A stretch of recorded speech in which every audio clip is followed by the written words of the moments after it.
Hey, want to talk about bridges? Why?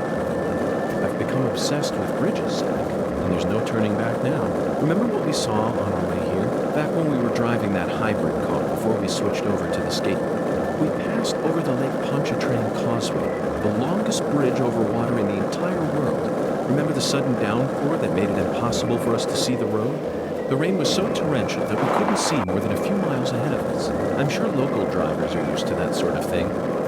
They were all going normal speeds. I bet that scene reminded you of a certain film, or perhaps a certain person. Violent City, 1970, directed by Sergio Salini. I only ever saw it on TV when I was a kid, so I don't remember it very well. But I definitely remember that it featured a bridge, a long bridge, during the New Orleans part. That's the one thing I remember. That bridge must have been the Lake Pontchartrain Causeway. And the film starred Charles Bronson. Charles Bronson. Charles Bronson. What an amazing sound. You couldn't possibly find another man whose name matches his appearance.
Zach, it appears to be closed. Let's come back during business hours.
What? You need a... Okay, I'll... Why?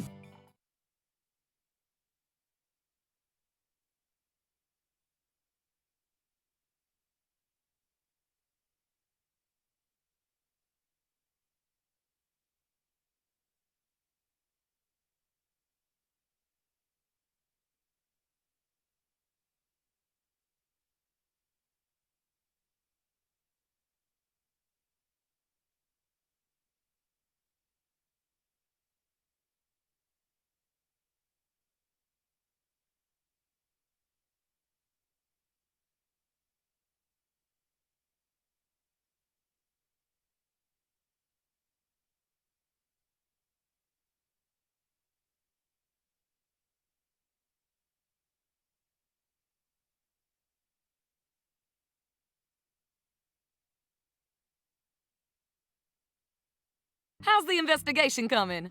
Must be... Thanks for calling me. Goodbye now.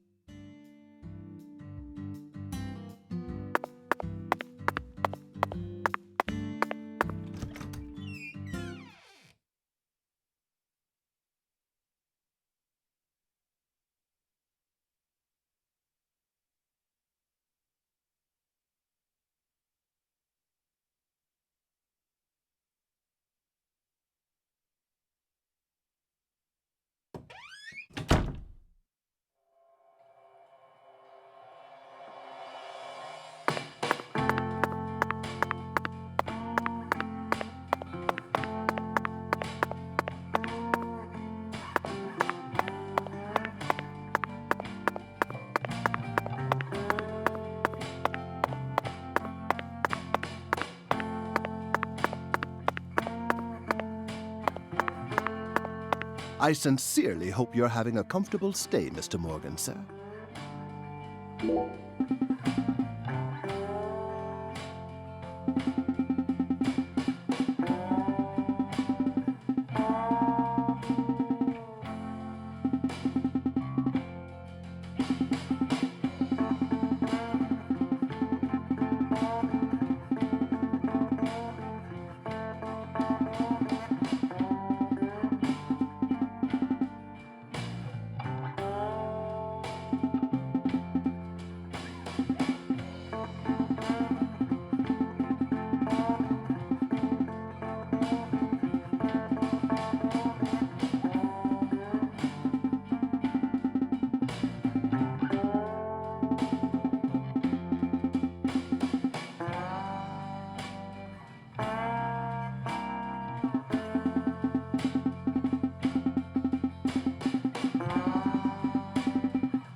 I sincerely hope you...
Gonna be another hot one today.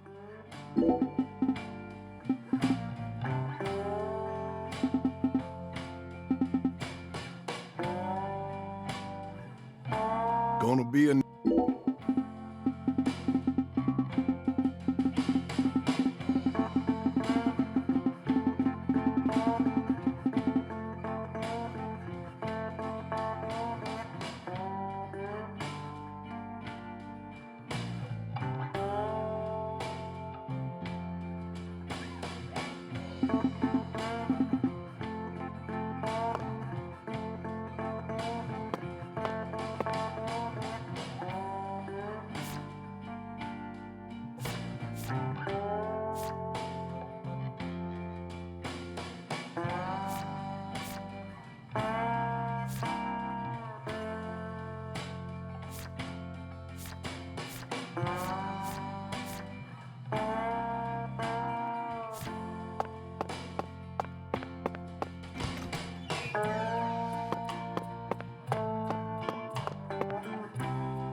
Sure is some.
How's the investigation?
Sure is some.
Gonna be enough.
And that's what you can't get fired. So make sure you.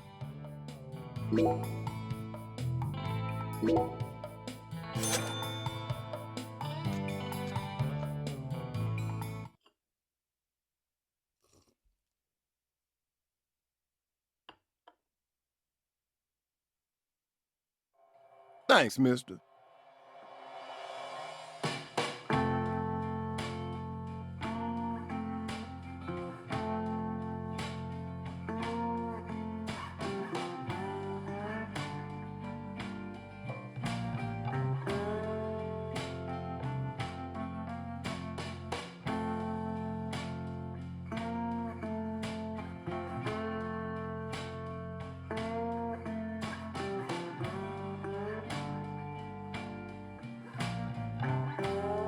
Next time you get a hankering for old-time Creole food, just stop on by.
What? You need a ride?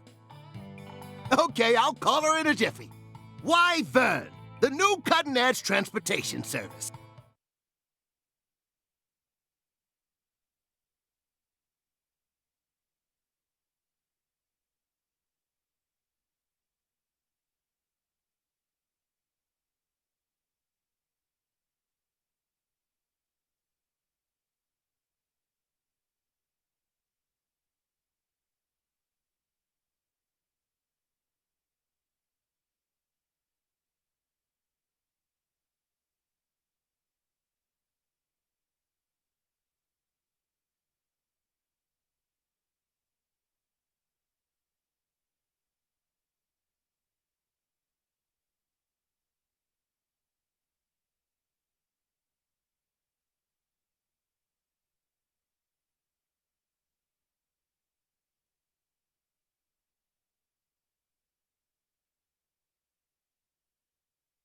How's the investigation?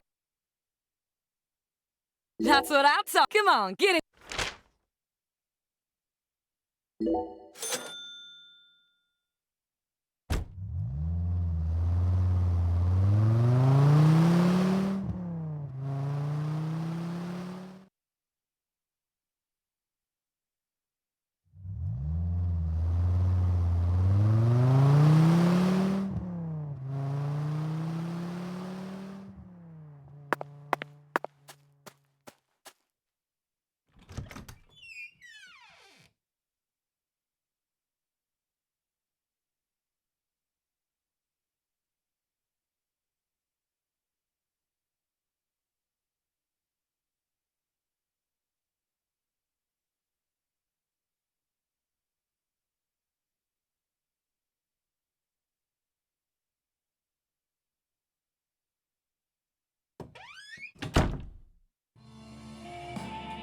Look, Zach.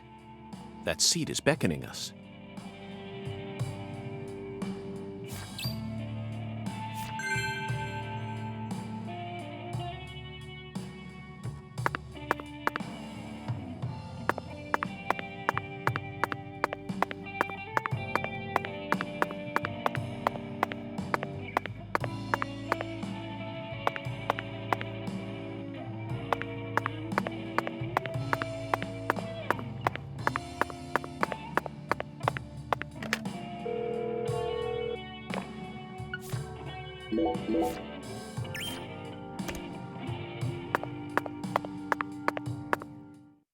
Listen to the two ends and drink dry the fire water. Do this, and you will see the other world. Hungan's oracle pointed us to this bar. so we must have to do something here. But I feel like the firewater part is missing something.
Zach, do you see that? It's a gigantic go sign. I think someone's trying to send us a very powerful message here. That settles it. This must be a singularity.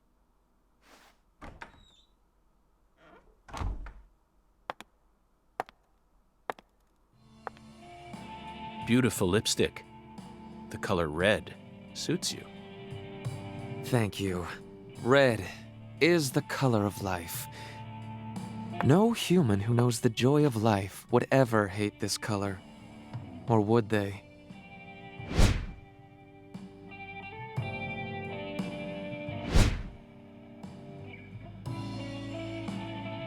Maybe. Maybe not. But I know of a drug with a red color that certainly doesn't signify life. It sometimes even steals the lives of those who drown themselves in it. Catch my drift? Before a candle's flame burns out, it burns brighter than ever before, blazing like a shining red star. Don't you think that instant is more valuable than a century of smoldering?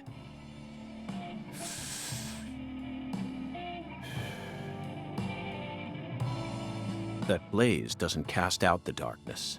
It only emphasizes it.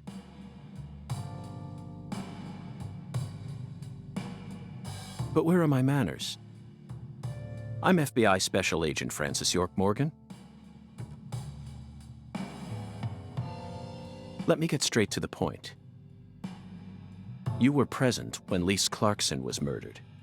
And you were also involved with Galena Clarkson's death. Correct?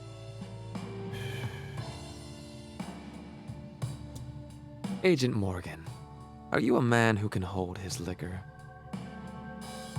I'd love some firewater. We're similar. You and I.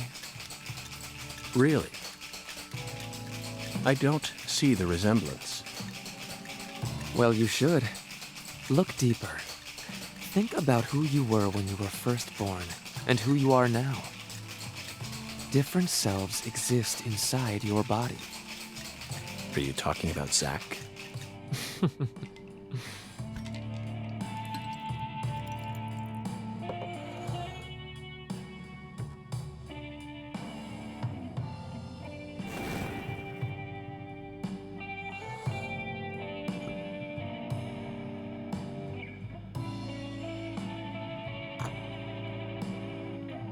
I was born as a man, but in my heart, I wasn't so. And this is a small town. I experienced far more scorn and discrimination than anyone could ever imagine. Especially from my father. Parents are supposed to raise their children with love. That's the norm, right? Not for me. I was raised by my father's flesh-seething hatred.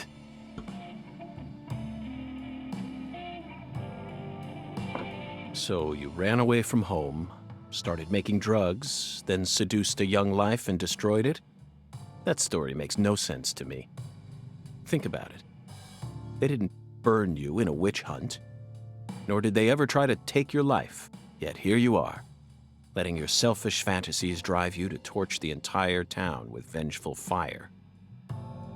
Now tell me, Leonard Clarkson, why did you abandon your inheritance only to end up in a place like this? What do you hope to achieve? You've already figured out that much. Leonard doesn't exist anymore.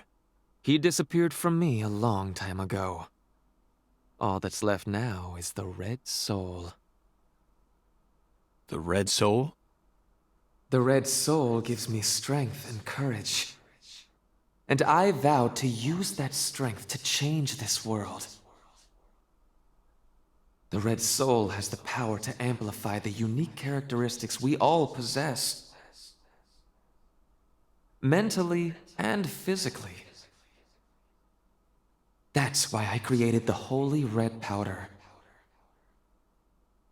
So that everyone can enjoy its divine benefits. That's ridiculous. Our world is home to scarier monsters than violence and prejudice. Ugh. Zach. Someday, even your best friend will abandon you. No. Never. And in the end, you'll be all alone. Zach and I will always be together. Ugh.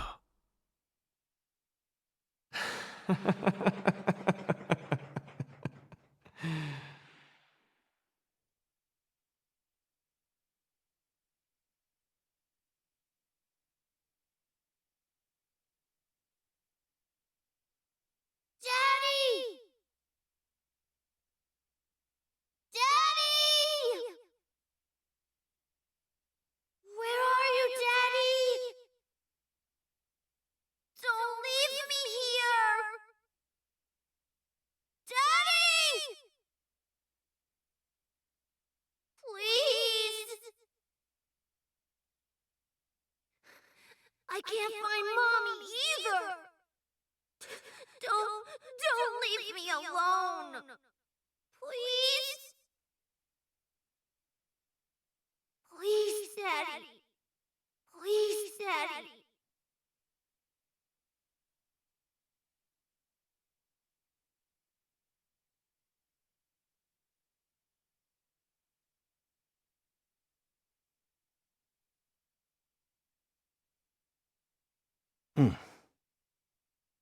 Oh.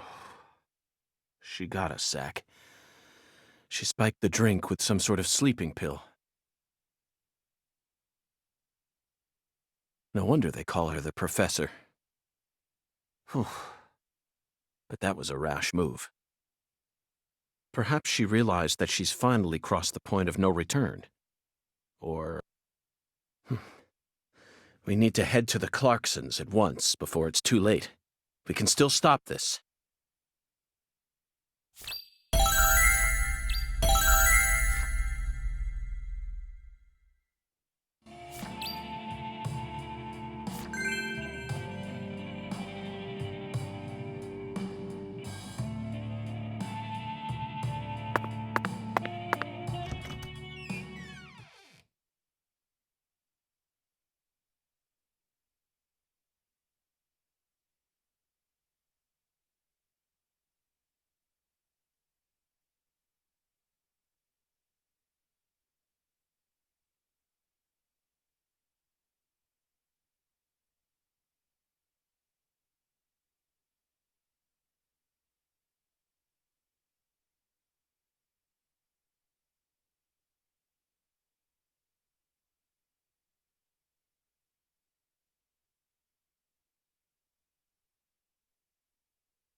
Hey, Zach, it looks like we were right on the money. Tracing the Sang Rouge distribution route led us right to Louisiana. You know what that means. We've got a hot hand, and Lady Luck's given us far more favor than she ever has before. We just happened to hear news about Lisa's murder while sitting in a bar during our vacation in New Orleans. That certainly wouldn't have happened if we had stayed in D.C. They would have given the case to another special agent, or maybe even to the state, and then we never would have found it. In the end, it would have been shut up in that vast, desolate evidence vault along with all the other cases, marked by nothing but a first-degree murder tag, buried in a soggy grave at the bottom of a sea of data.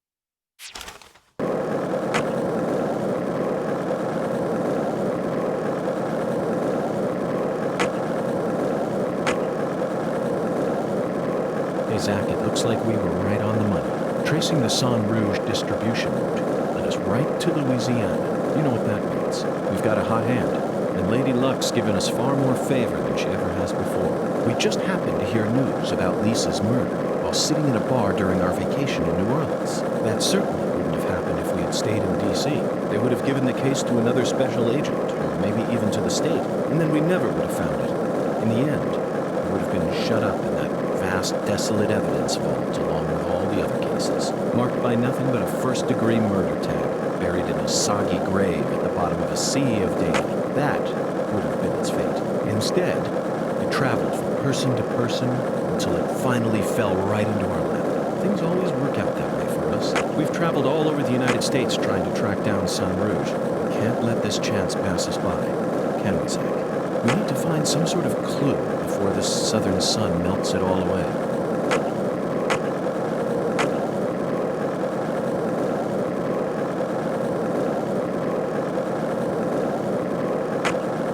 Zach, you're a coffee person, right? No sugar, only milk. Yes, I'm completely with you on that one.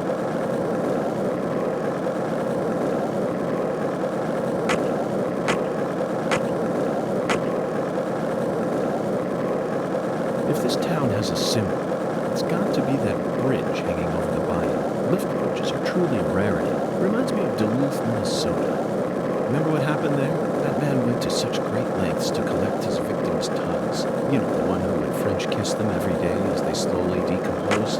As I drove him to the station after his arrest, he started lecturing me on the proper way to give someone a kiss. Anyway, back to Duluth. They have a famous lift bridge there called the Aerial Lift Bridge. The lift bridge here is the first one we've seen since then, but this one looks a lot smaller than the aerial lift bridge. Its smaller size was most likely chosen due to the width of the river and the sea level of this area. The height and structure of a bridge is what determines which sort of boats can travel down the river. Normal bridges' base heights are set at a higher point so that boats can freely pass underneath them, but I imagine it would be difficult to create a bridge with a large arch here due to the river width and the sea level. That's why we're seeing all these mobile bridges, such as lift bridges and drawbridges around here. As far as Louisiana goes, it appears that they've built mobile bridges over most of the bayous. Fascinating, isn't it, Zach? So many different types of bridges. I'm curious to learn even more about bridges now. Let's do some detailed research next time we get the chance.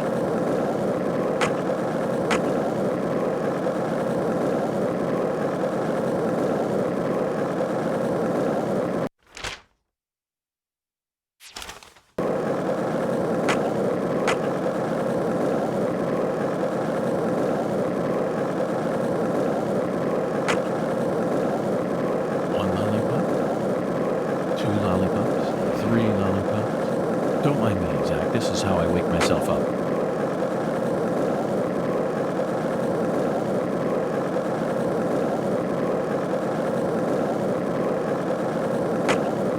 So, what do you think of him? Yes, I'm talking about him. Boondock. Is the skeletal gentleman friend or foe? Or does he merely exist outside the realms of evil? Still too early to tell. But it's clear that he'll be the key to uncovering this case's mysteries. That's what my soul tells me.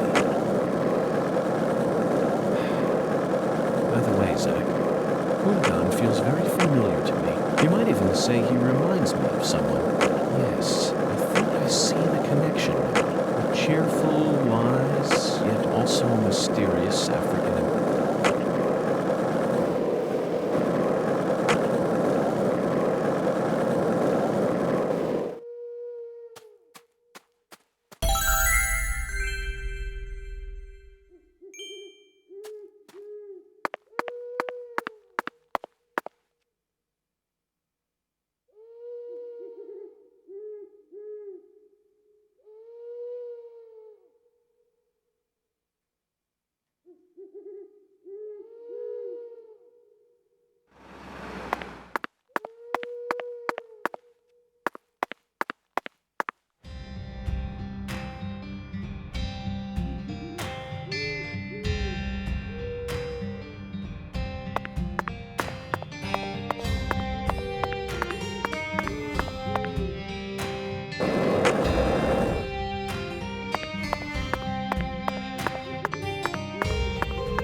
Zack, it's a singularity.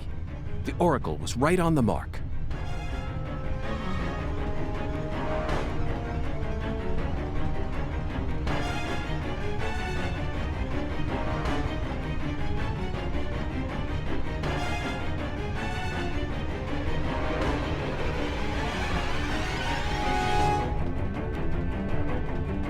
The mouth to the other world is open, ready to swallow us alive. I think this case is finally starting to come together.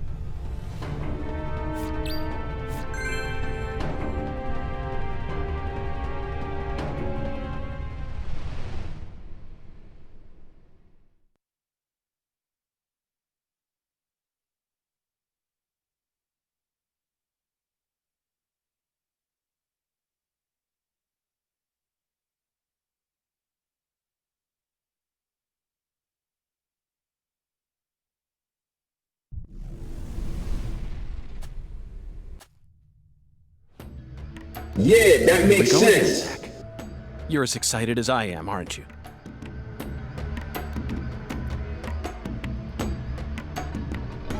You don't have to explain everything. No need for words right now.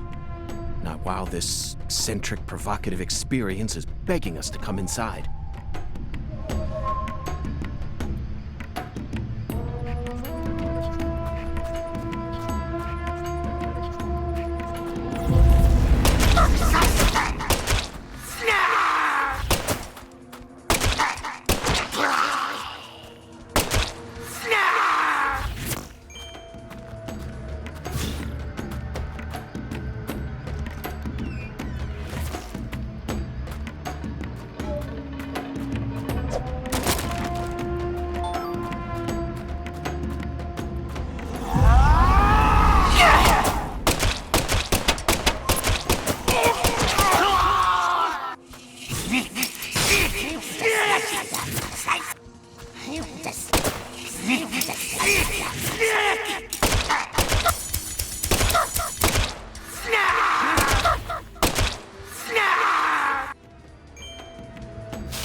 Zach, do you feel it?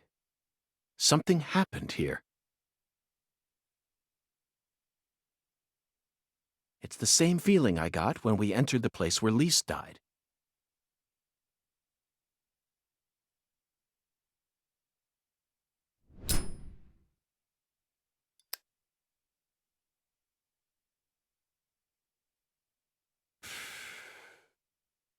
Professor R, Lena, came in here alone. It looks like nothing but a suicide attempt to me. Did she have some trick up her sleeve?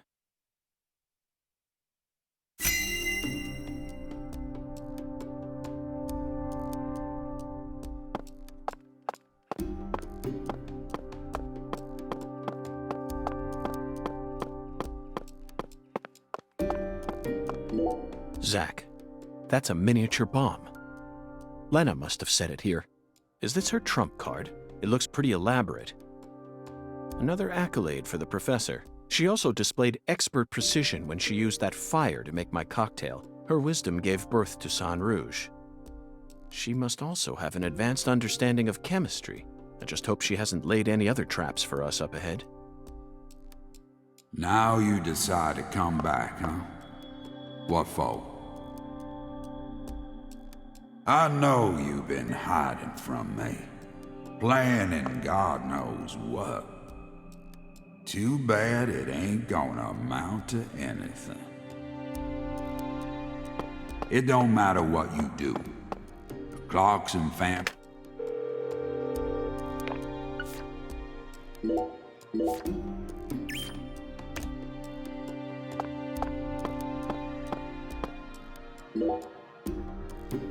That face, Zach. She looks so calm and collected. Perhaps she intended to take her own life after she murdered Philip, but that wouldn't solve anything. We know how calculating she is. Surely she must have understood that. Yes, I abandoned my family. But that has nothing to do with the Clarksons' downfall. It's They certainly look a little rough around the edges. Perhaps we should just call them the Clarkson gang. They're holding their weapons like total amateurs, which means they must not have had any formal training. Even if they came rushing in all at once, they'd still be no match for us. Maybe the Clarksons aren't as fearsome as the rumors make them out to be. Or perhaps they've fallen into such a decline that they can't even manage their own allies any longer.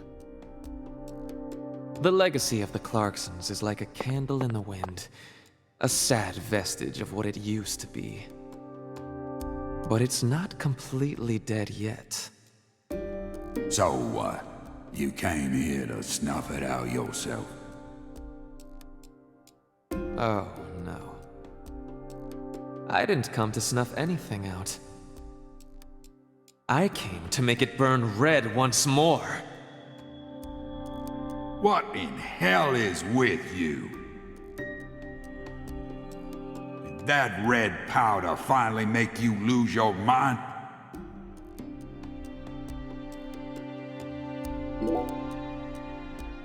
Philip J. Clarkson, the horrible father that Professor R spoke of. Of course, he looks perfectly calm. It's hard to believe that it's only my second time seeing him. He's an overwhelming man, Zach. Just like you said, times have changed. You've gotten old. Your power is waning. But I'm not going to let things end here. After you and all the old tumors die, the goddess will take control of Lucare, and all of Louisiana for that matter. The goddess of fertility, with all her newfound might. And who's that supposed to be? You? Ha! That's a good one. You know, you're just as dumb as everyone else. You never see things for how they really are. Oh, no. Here, go on. Take my life. You can have it. Do whatever you want with me. But don't you forget, that's Clarkson blood you got running through those veins.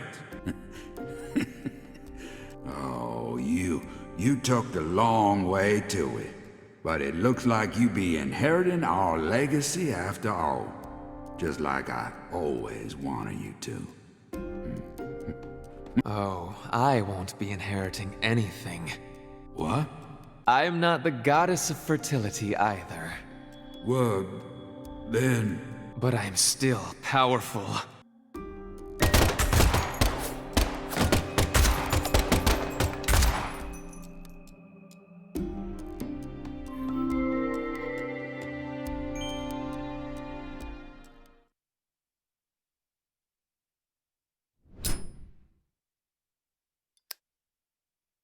Professor R fought hard in this hall. And the last gunshot we heard sounded ominous, Zack. Everything she says seems to hint at some deeper meaning. The goddess of fertility taking over all of Louisiana with her newfound power? The details elude me, but she's clearly plotting something big. But if she dies here, she'll never be able to complete it. Why risk it then? Oh well. Let's continue on, Zack. I'm sure we'll find the answer once we reach the inner sanctum.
Free anymore.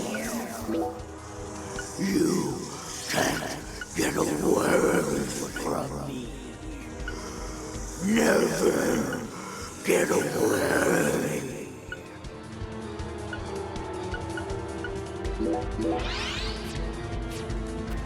You just slice it up.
Now this is a surprise.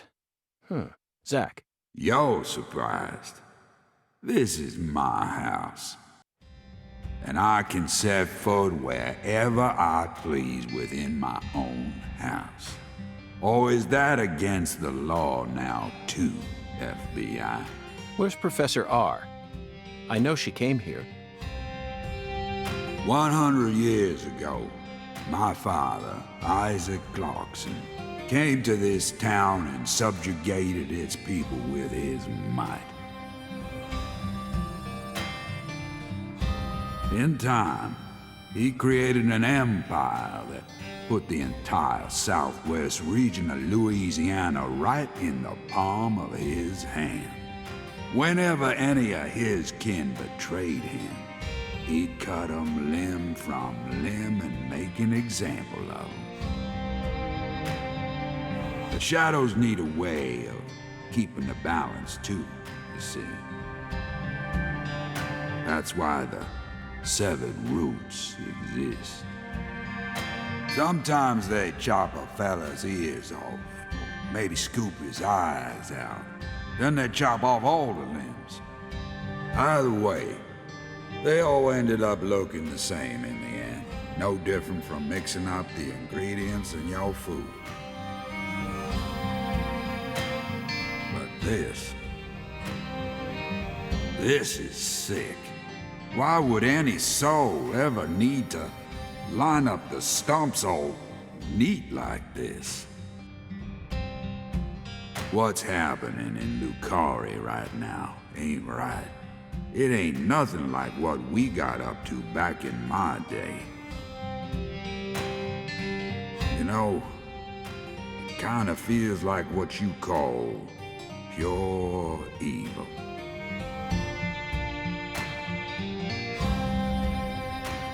I'll be real honest here. Right now, I'm afraid. The evil that's taken this era by the balls is trying to gobble up Lucare too.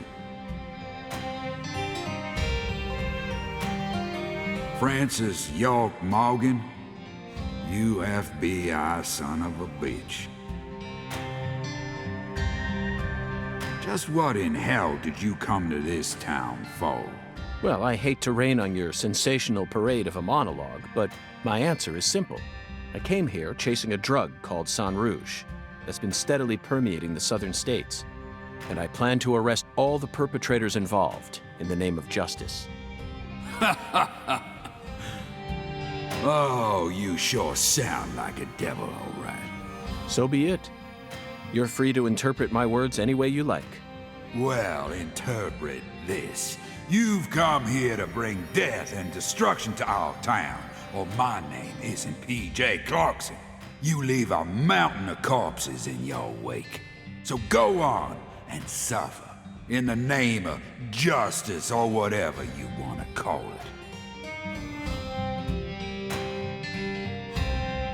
it.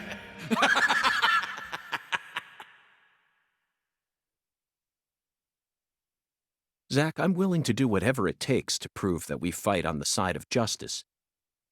But why was Philip here in the first place? I thought we were inside her mind. No need to answer, Zach. The only reason this world's so fun is because of all the mysteries it holds.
I grew up in this room.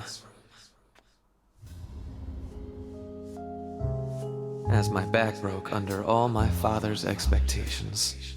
Your cocktail was delicious. So delicious, in fact, that it carried me off into a dream.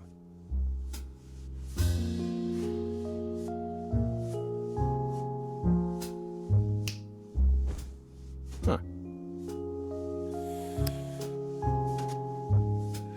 Professor R., what did you hope to achieve by coming back to this house?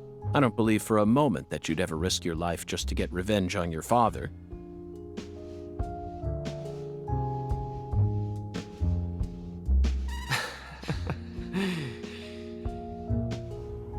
Leonard Clarkson. That was my name when I lived here. Everyone called me Lenny. My father taught me all sorts of things so that I would grow up to become a proper heir. How to manipulate people. How to properly use tools such as violence and rewards. But I could never bring myself to care about any of it. You left this place in order to find your true self. But what did that achieve? In the end, you fell back into Lucare. And now you spend your time selling the new drug you created, preying on the weak. You and the Clarksons are exactly alike in that regard. No, you choose your victims indiscriminately, which makes you even uglier. Some people find joy in ruining themselves, offering up their lives to whatever they worship. This cycle has repeated itself since long ago. To me, it's the most noble of actions. Surely you must agree, Agent Morgan. Stop trying to rationalize your crimes with that dramatic gibberish. Vicissitudo, the Latin word used to describe a fluctuation between two polar opposites. Galena's body wasn't a declaration of war. It was this, wasn't it? Those severed roots were fakes. Who did you force to kill Galena? I can't believe you figured out that much. You're dangerous. What you're talking about is true madness, not some noble fairy tale. You're going to shoot me. Okay. Go ahead and shoot. Come on! Shoot me! The Clarkson bloodline is cursed. It needs purification. A blood purge!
Let me control.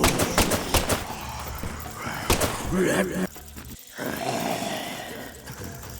You want to be free in here.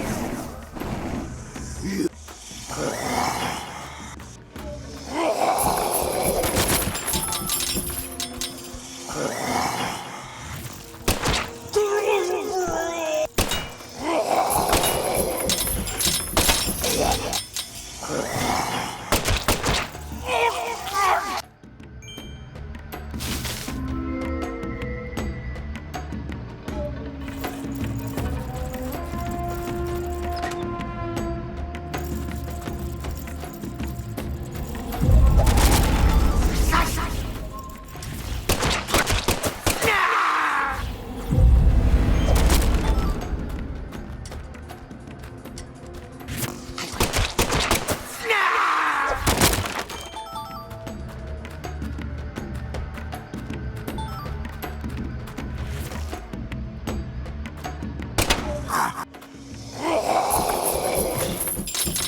Zach, here it is again.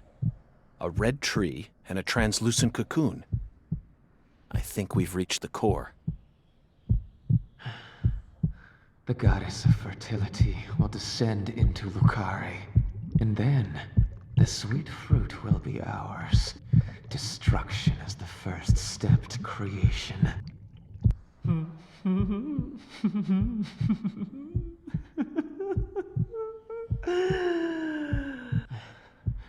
Lisa's death sent everything into motion. There's no stopping it now. Her death proved how determined I am, how dedicated I am to all who trust in me. Alina and Lise, their deaths were not in vain. They led us to the harvest. The Clarkson blood curse will be washed away. Life must be sacrificed. Blood purge. Blood purge. Blood. Blood. I need blood!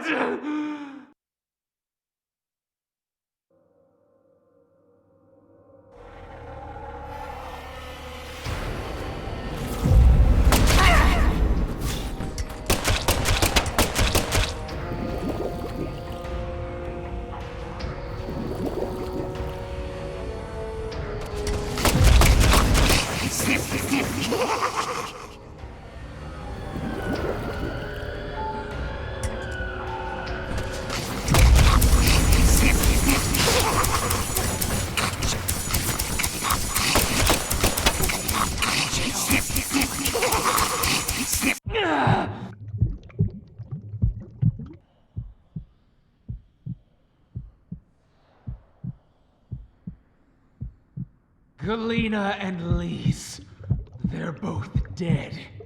I can't turn back now! The Red Soul can't die here!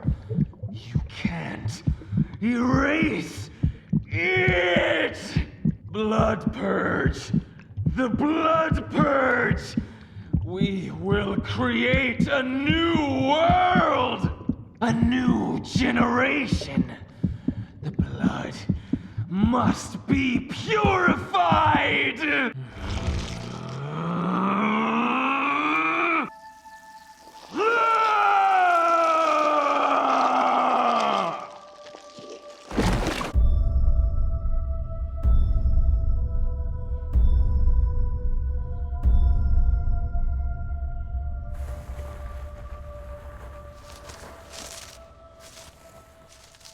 That's the true self you worked so hard to find. I'm sorry, Lena. I gave you far more credit than I ever should have. The Clarksons have always been the chosen ones, proud souls, divine life-given form. But at some point, that blood became tainted.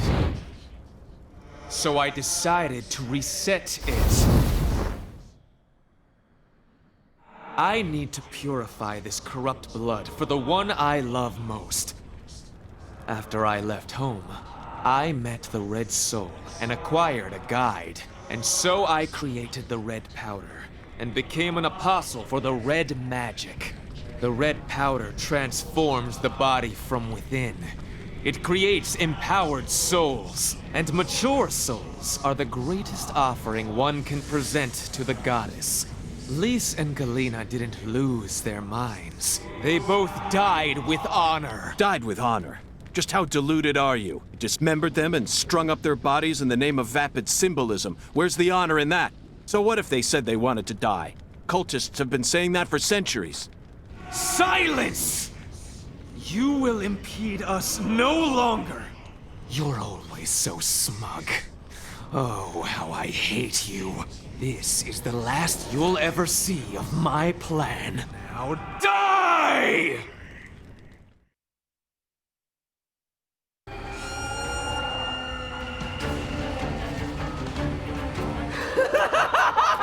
This is true!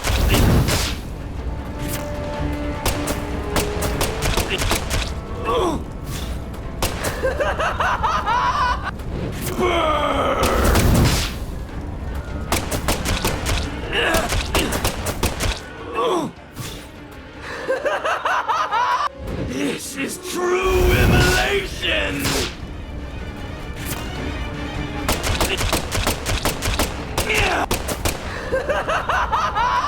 Fire and brimstone! No one can stop my plan.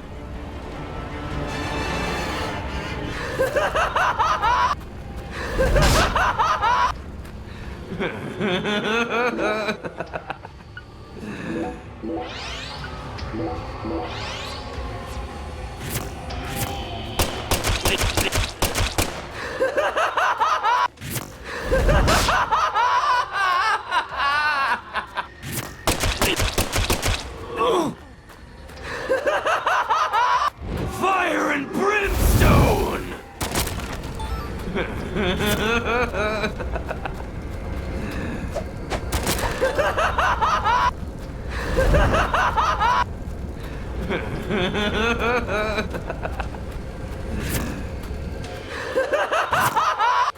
Burn!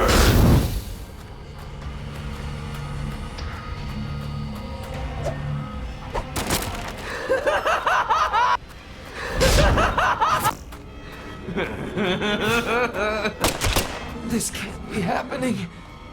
I'm supposed to be invincible.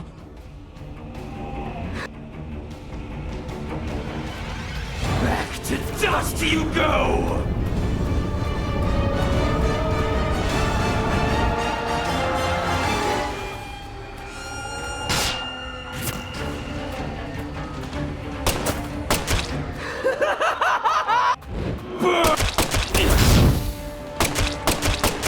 If you kill me, no one will be left to tell you about the plan.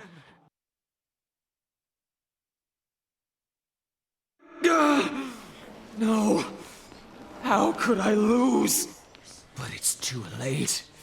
No one can stop my plan. Now, not even me.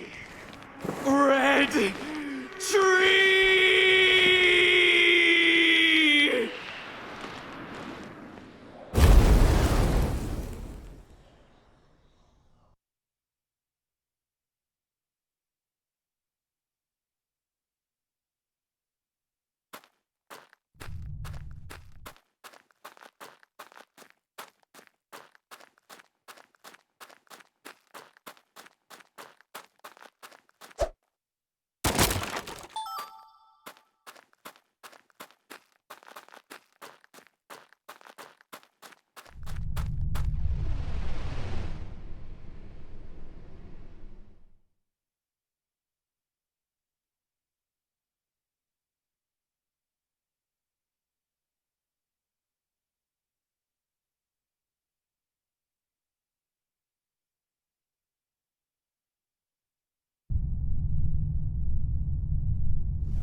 Lena, let go. I'm going to count to 3. Then you're going to get down on the ground and put your hands behind your head. Got it? See this? If I let go, the bomb in the fireplace will explode. Do something smart for once, Lena. Detonating that bomb won't solve anything. You're wrong, Agent Morgan. It'll give me the ending I've always dreamed of. Leonard, you're wrong. Killing me will bring back our family's prosperity. No! I know I'm right! You never change. Once you make up your mind, that single idea possesses you. It's almost like you're cursing yourself. Oh, my, always holding on to all your pain. No! You're the one who's wrong! When you first told me about the disparity between your mind and your body, I didn't know how to love you. Stop it! I don't want to hear this! But I always knew from the very start. Stop talking! There was something special inside you. I also know that you had any cause with your older sister. Your own flesh and blood. Shut up! I just didn't know how to treat you. I'm sorry. Forgive me. Stop. Please. I never, ever hated you. I always loved you. From the bottom of my... I said shut up. Don't, Lena! This is necessary. All of the corrupt blood must die. The Clarksons' blood must be purged. Then, the purity that's left behind can rebuild the Clarksons' legacy. Is that the goddess of fertility? Go and see her with your own eyes. You're an FBI special agent. Surely you can find her. No one can stop my plan now. Not even me. No, stop!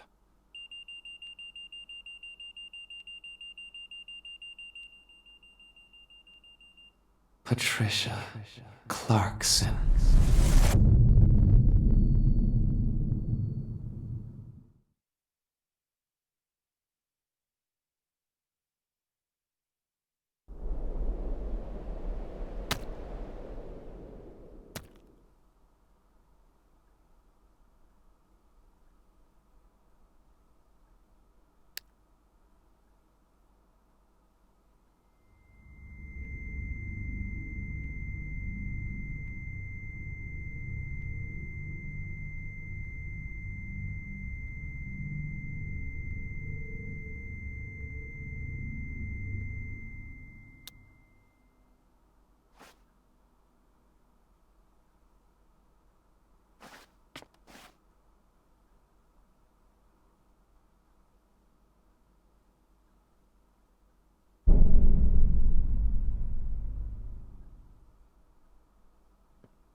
Whoa, whoa, whoa, whoa, whoa, whoa, whoa.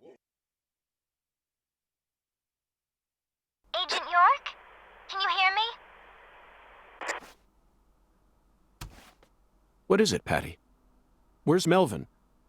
Well, I don't know. He won't answer me, and he ain't at the sheriff's office either. What should I do? You think he got caught up in some kind of trouble?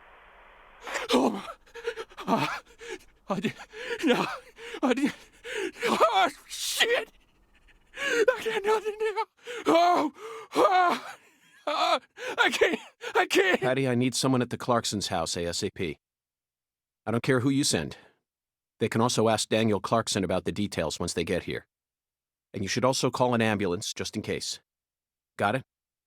Huh? Sure. I'm going to head straight over to the sheriff's office, Patty. Let's meet up there.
Zach, it appears to be closed. Let's come back during...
And that's what you can't get, so make sure.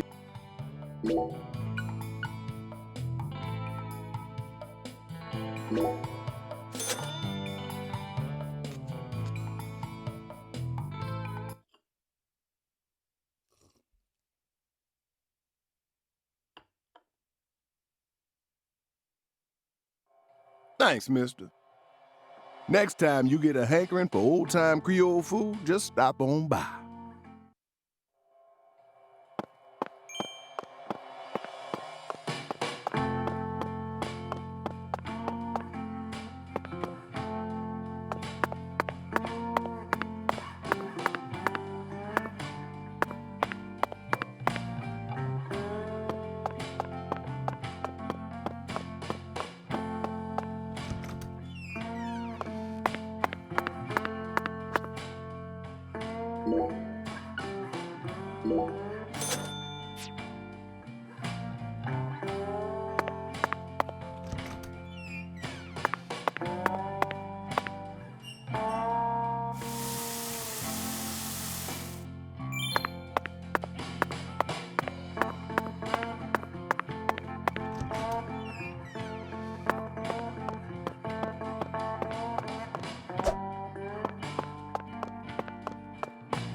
What? What?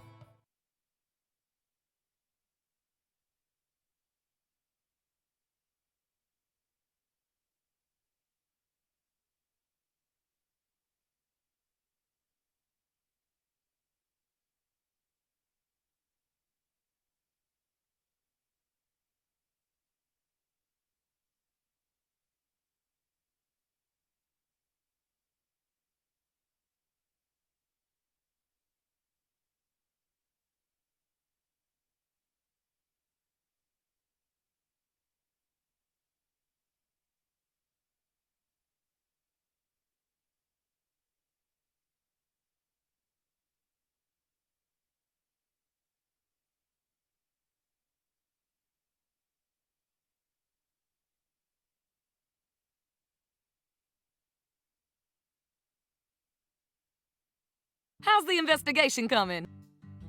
That's what I'm talking. Come on, get.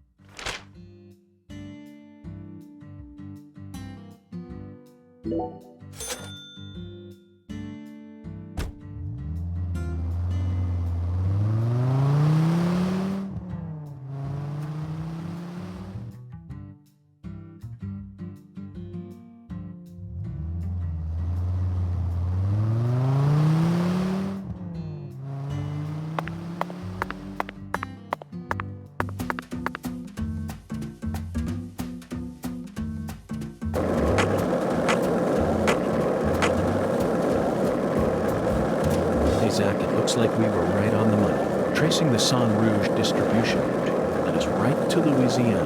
You know what that means. We've got a hot hand, and Lady Luck's given us far more favor than she ever has before. We just happened to hear news about Lisa's murder while sitting in a bar during our vacation in New Orleans.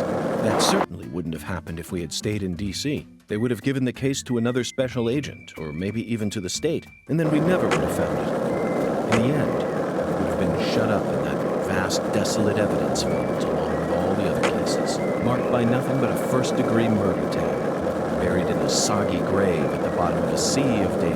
That would have been its fate.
Excuse me, but what are you doing?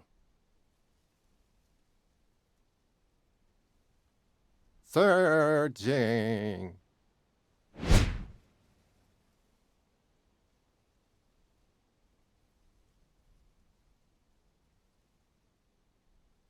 What are you searching for? Unknown. You don't know.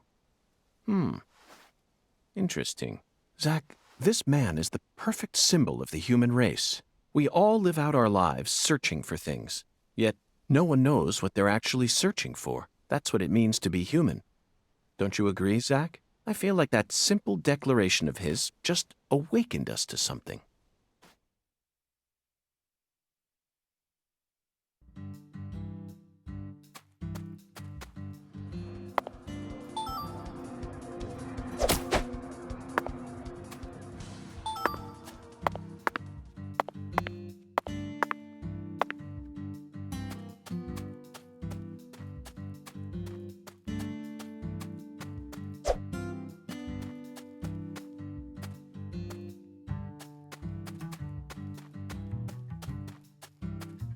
Beep. Boop.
This is the Deep South.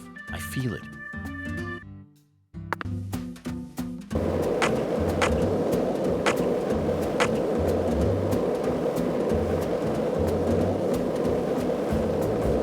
One lollipop? Two lollipops? Three lollipops? Don't mind me, Zach. This is how I wake myself up.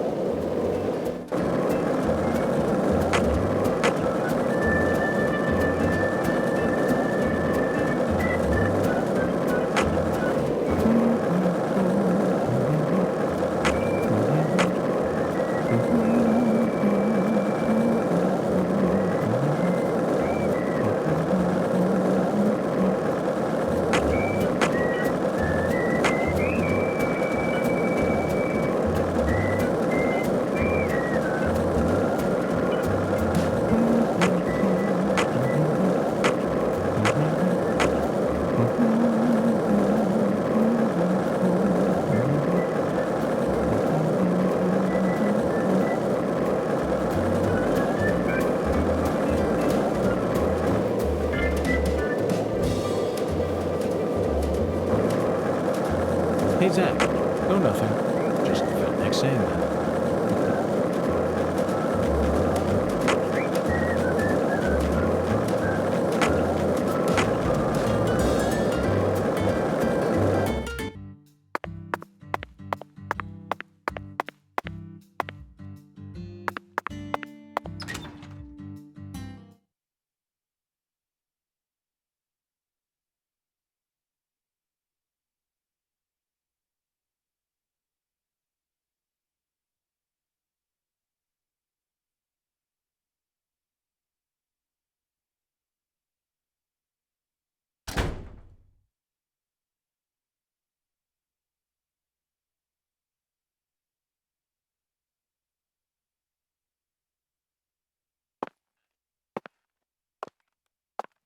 Did you find Melvin?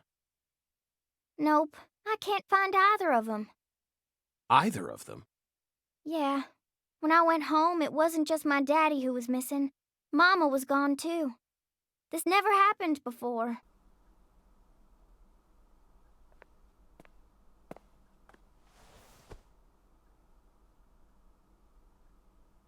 Zach, we need to stop Professor R's plan no matter what it takes. Relax, Patty. You don't need to worry about a thing.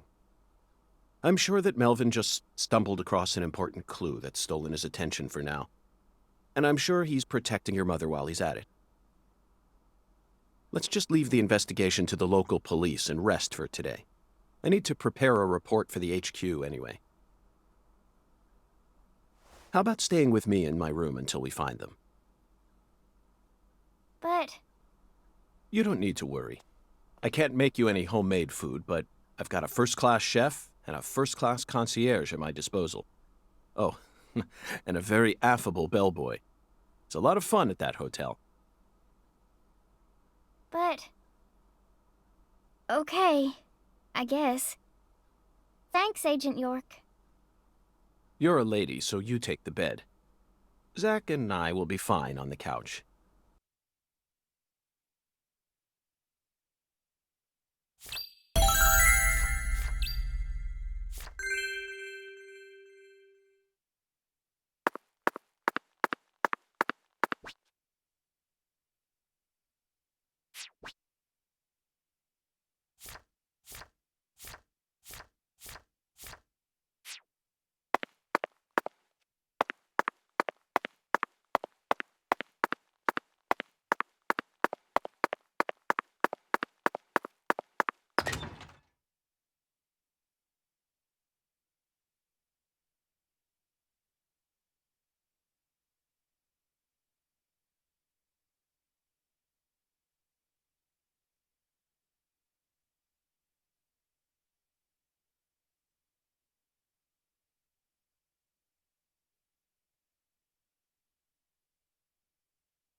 Oh, you're still here?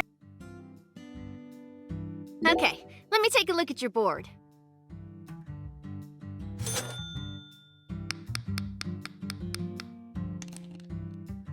You mind if I tell folks about how I got to customize a board for an FBI guy? Of course not. You're my mentor, after all. Really? Thanks. I reckon it might help out whenever I decide to open up my own shop, you know? I bet it'll make me famous. Official choice of FBI special agents. I'm gonna name it Emma's Skateboard Workshop. When that happens, I hope you'll expand and open up stores all throughout the U.S. Otherwise, I'll have to come down to Louisiana every time I need to fix up my darling. You trying to butter me up with compliments? Absolutely not, Emma. I'm serious. Your skills are top class. You figured out how I ride my board merely from the friction marks, then adjusted my trucks based on that.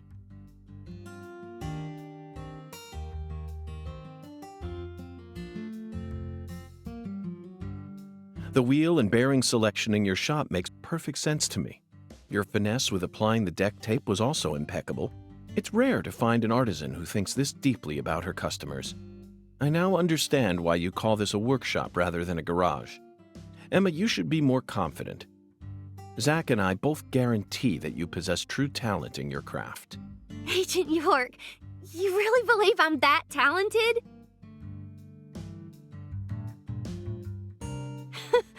Wow, I'm so moved, I don't even know what to say.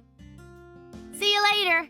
Oh, if you ever got any skateboard questions, I'll be happy to answer them. Oh.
Hey, Zach, it looks like we were right on the money. Tracing the San Rouge distribution route led us right to Louisiana. You know what that means. We've got a hot hand, and Lady Luck's given us far more favor than she...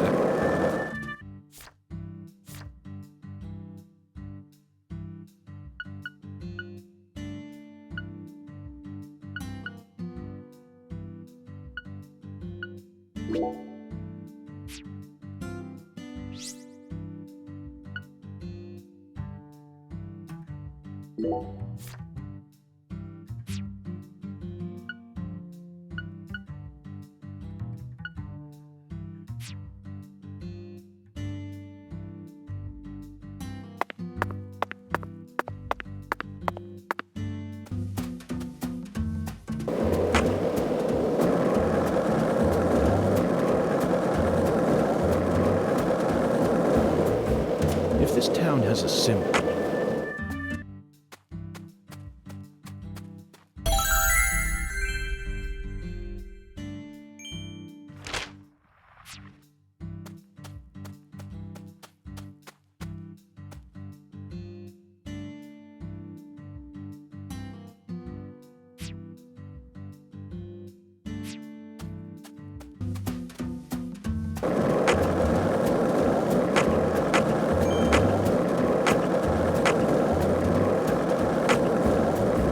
Hey, Zach.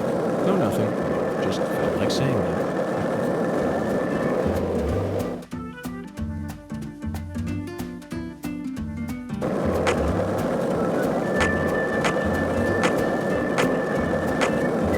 This town sure is peaceful, Zach. Yes, I know. I know what you're about to say. But that's why we're here. To protect this people.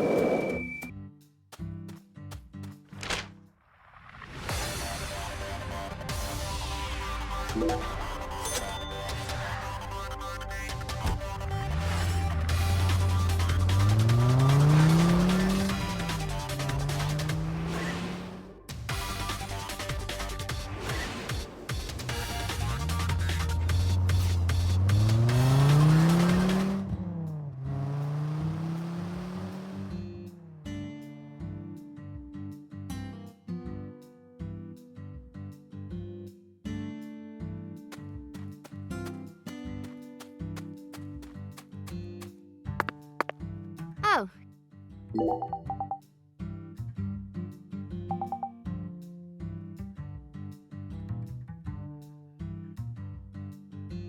Oh, you're...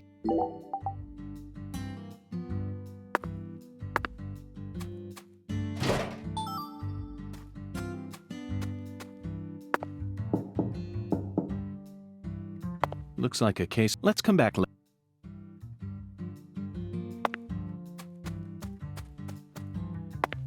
Oh, you're... See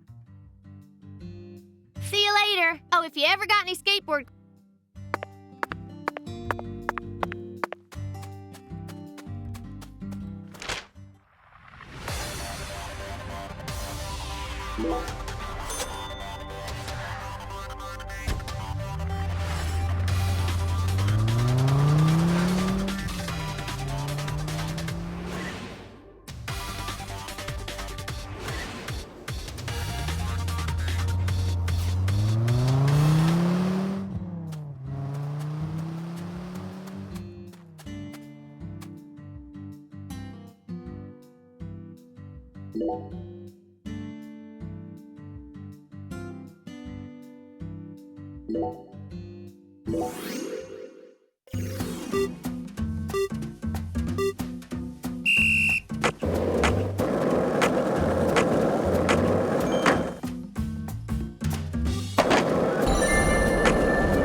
Zach, the Clarkson family tree is nothing like we thought it was.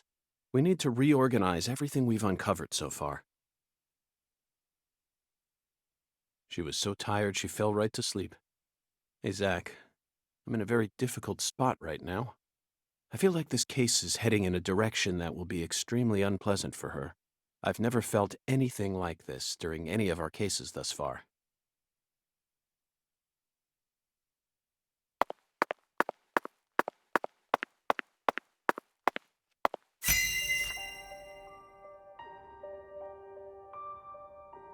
First, let's go back to the beginning. Lise Clarkson's body was found hanging under a bridge over the bayou, in a deserted spot close to where the bayou meets the Mississippi. The one who fired the pistol at Heaven surely had no idea what he would find there.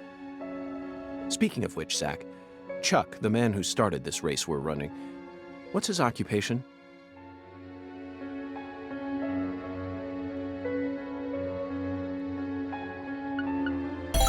That's right. He's a crawfish farmer. And after chasing a poacher's boat that crossed over into his farmland, he went up the bayou and was fortunate enough to find Lisa's body. I doubt it was a very pleasant experience for him. But if not for his discovery, Lisa's body might have started rotting out there. He's a difficult person to be sure, but I don't think he's a bad guy. Chuck said something peculiar. He claimed the Clarksons were a little better when their son was still around. I don't know exactly what he meant, but we ended up meeting the person he was talking about, didn't we? Under very unexpected circumstances. Leonard Clarkson. He ran away from home, found his true self, then changed names. So, Zach, do you remember her name?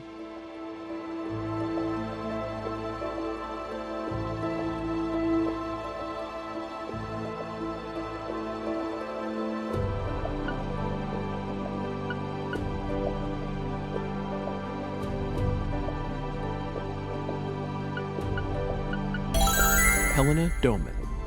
The townspeople call her Lena. She was also known as Professor R while she plotted against the Clarksons.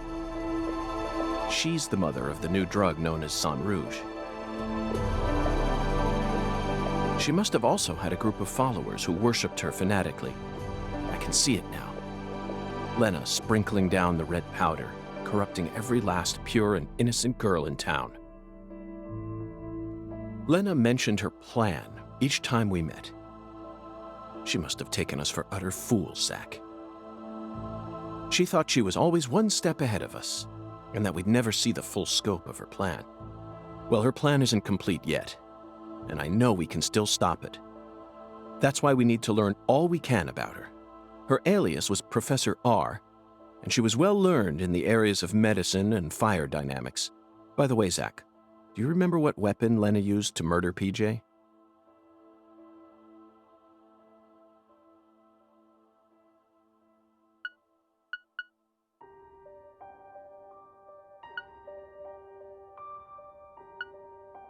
If she used poisonous gas, remember, the murder... Correct. She used a miniature bomb. To tell you the truth, she surprised me. That bomb was so well placed. It left hardly any damage on the building itself, yet still did amazing work on them. Lena should have used that brain of hers for something more productive than that saga of revenge. For example, reviving Lucare's economy from the industrial sector. Widen your perspective, and you'll see that Louisiana is an industrial treasure trove. With her intelligence and her charisma, I'm sure she would have found some amazing opportunities. Such a tragedy. Zach, there's one more important matter we need to think about here. Galena Clarkson, who was murdered in jail. Her body was dismembered, then rearranged into a V shape. Patty and Melvin claimed it was a severed roots killing, but that doesn't make sense to me. And PJ Clarkson disapproved of it when I met him in the other world. He saw Galena's parts lined up and was overcome by an inexplicable fear. Tell me, who killed Galena? Unfortunately, we don't have the answer to this one yet. And it's too big a problem to solve with mere speculation.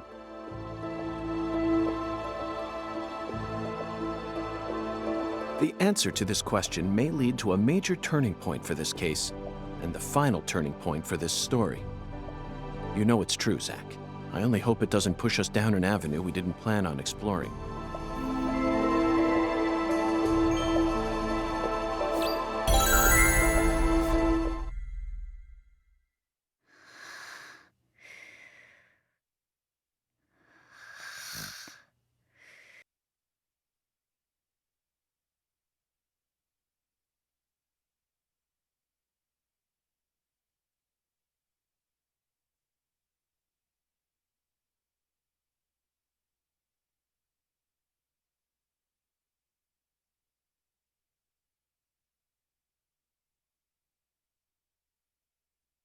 Hey, Zach.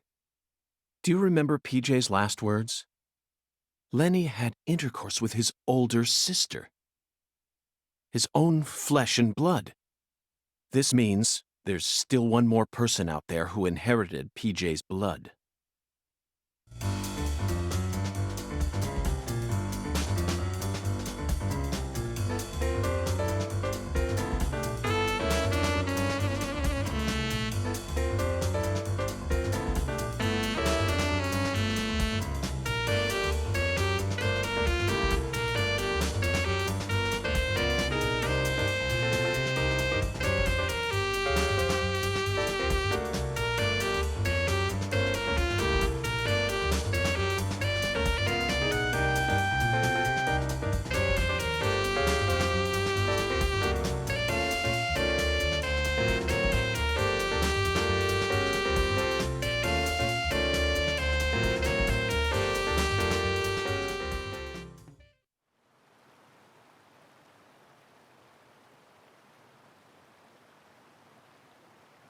Oh, fucking poachers, now I gotcha.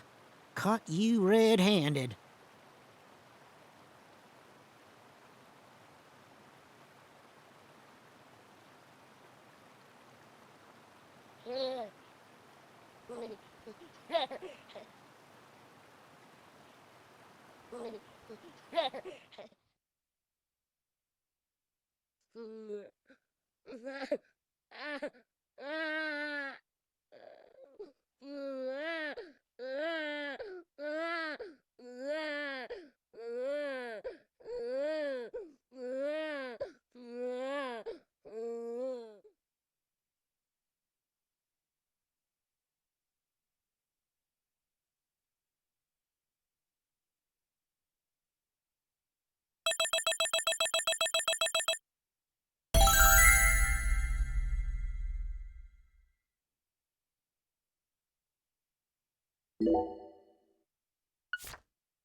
Soon.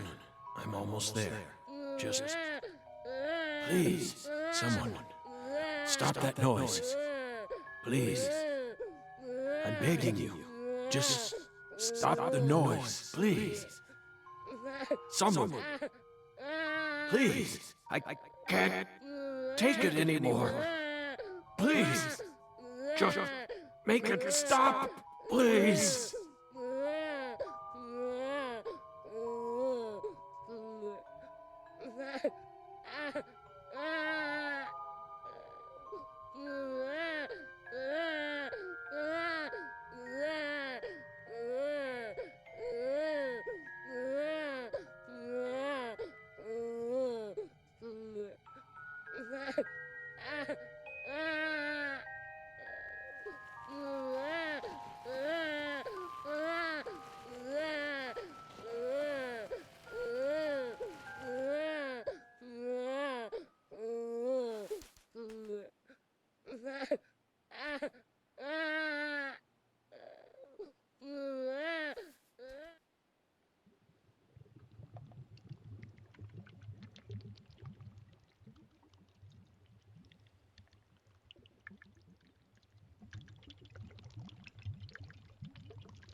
Oh. Oh. Oh.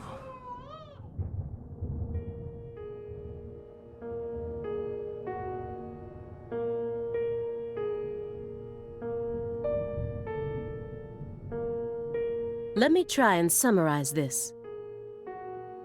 Helena Doman was the mastermind behind the entire incident.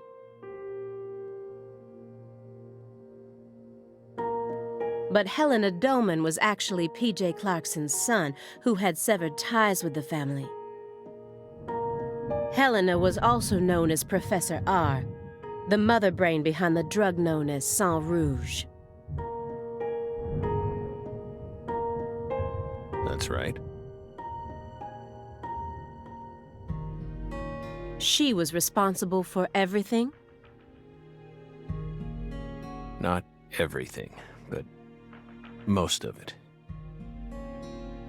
Almost everything went according to her plan. But if you'd already figured out that much, why did you continue to stay in Le Carré? Because we had to. You had to. Whatever for? The goddess was still there. The goddess? The goddess of fertility. Lise Clarkson's body.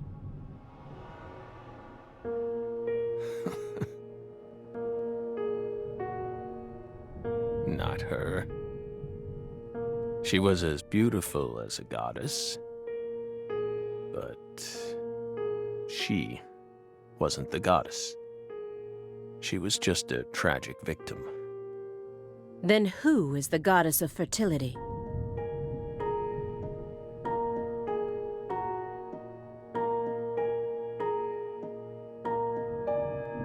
The person at the root of this case.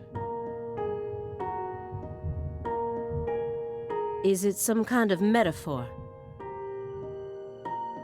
For example, the vast wealth that the red powder yielded.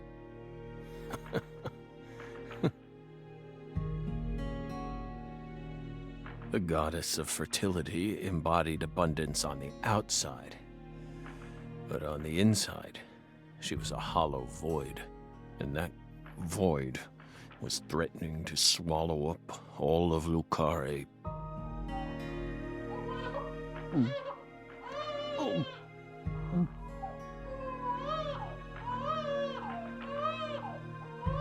Shut up! Shut up! Shut up! Shut up!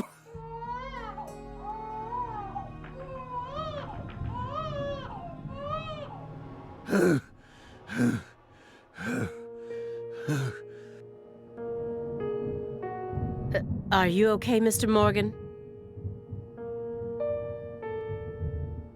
Morgan almost sounds like a prophet talking about the end of the world. Vague, elusive, and intent on deceiving those who listen. But every now and then he adds an interval of truth. Patricia Clarkson is one of those. She's something special. Something irreplaceable to him.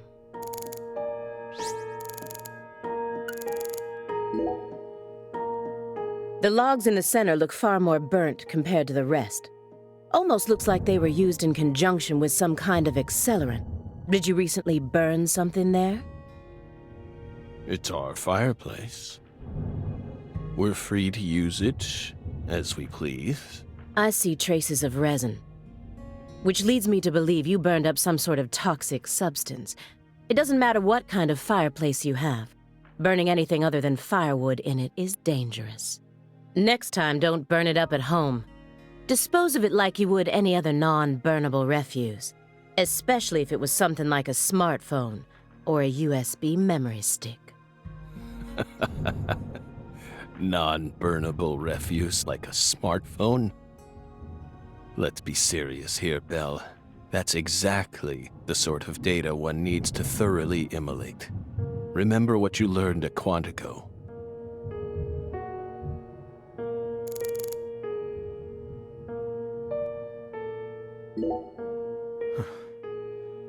By the way, you're still searching for Patricia, yes?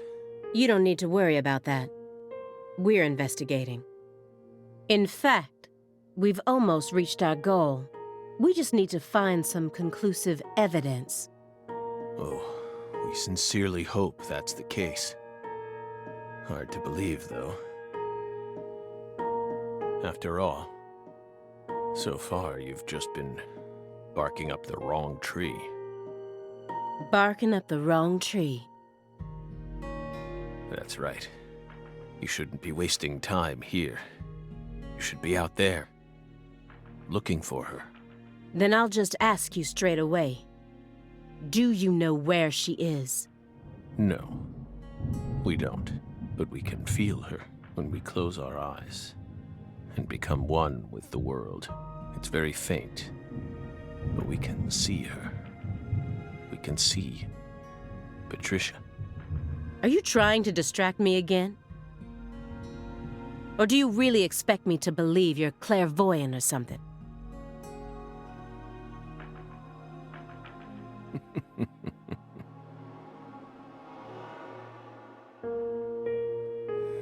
What do you think we are, X-Men? It's metaphysical offender profiling. He actually asked me where Patricia is? Does he have full confidence that we'll never find her? Fine. I can deal with that. I'll just ask him everything I can about the Le Carré case. This square area enclosed by milk cartons. Is it another sanctuary? The more I look around, the more I feel like there's some sort of system to all this. The sanctuary on this table. The fireplace sanctuary. And the milk carton sanctuary. They all lead into the room back there. And there's one more by the window, and yet another by my feet. Are they signs? Or is this all some sort of path? Hey, Belle. Is that a serious question? Of course it is. We're drying them out. We line the milk cartons up to dry them out, so we can turn them into Halloween decorations. Halloween? It's only January. This is America, land of the free. Got a problem with that?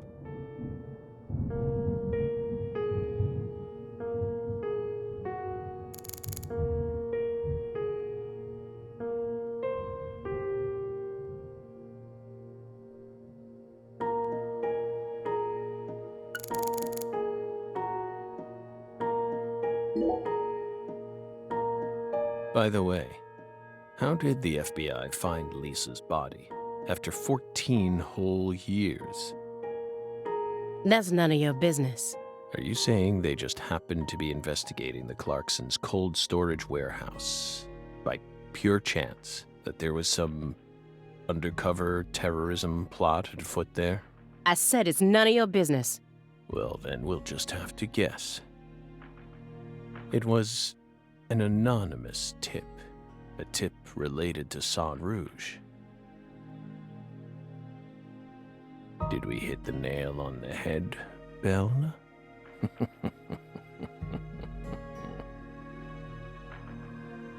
But that's not what we want to know about. After all, the FBI gets hundreds of tips every day. Right, my fairy? It was always that way, even back when we were on duty. Here's what we really want to know.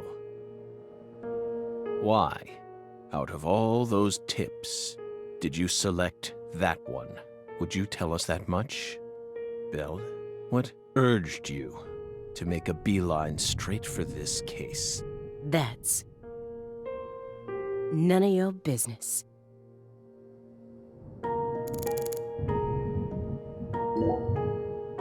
So you think Alina was murdered by Helena Doman, her own brother? No, not her. Galena was someone else. Then who killed her? It's written in the report, isn't it? Yes, but I'm asking you. Would you mind answering me in your own words? You see, I find your entire story highly suspicious. It's a complicated matter. Extremely complicated. Don't let him draw you into his game. Stay calm, Aaliyah Davis.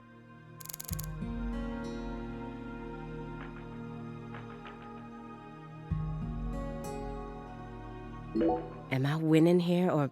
No, I need to stay positive. I have to solve this case, no matter what it takes. I can't lose courage here. The future influences the present just as much as the past.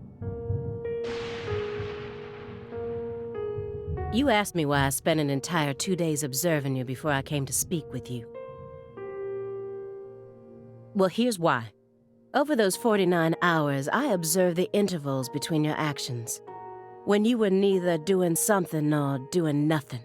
I intently studied your intervals between action to action, and action to inaction. People reveal everything during the intervals between their actions. For example, when you eat alone versus eating with someone else. The most prominent differences always appear when someone either begins or finishes eating a meal. And since these are unconscious actions, they can't be consciously hidden. When you prepare to eat or finish eating, when you move in to clean up, when you pick up a book or close one, when you raise a cup of coffee to your lips. Human actions speak volumes. Not even the person doing the actions is conscious of them. That's what lies in those intervals. That's my modus operandi. And here's the conclusion it helped me reach. There's one other person in this house, isn't there? You're incredible, Belle. You outdid all our expectations. Impressive, to say the least. You're right, Belle. But only half right. Half? You should still be proud, though. Honestly, we never thought you'd make it this far. You've got real talent.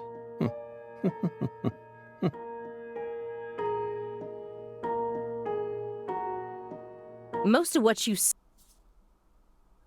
If this goes to court, I won't let you claim that your testimony is inadmissible just because of your little indulgence there. Fine by us.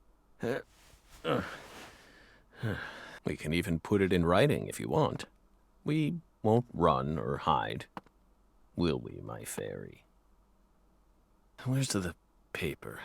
I know I had it around here somewhere. Where is it?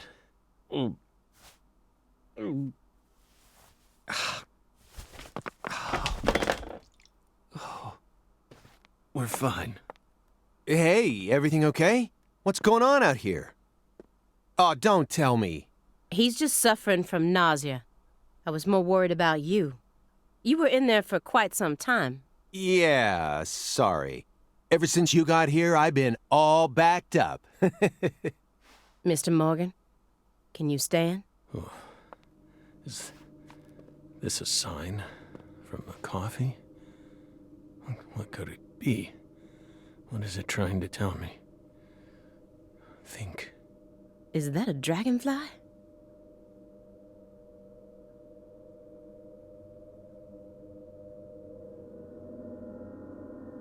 Footsteps.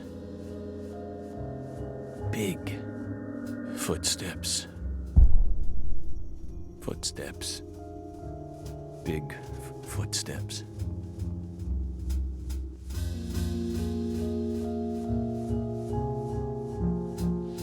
Some odd fella was following her around.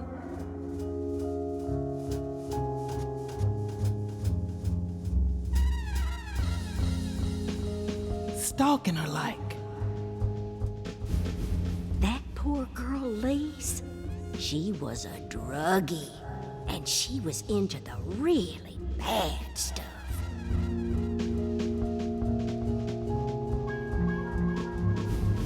The Red Soul has the power to amplify the unique characteristics we all possess. Mentally and physically.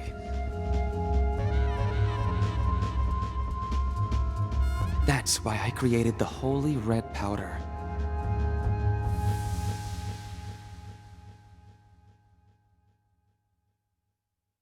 You okay? Hey. We're fine.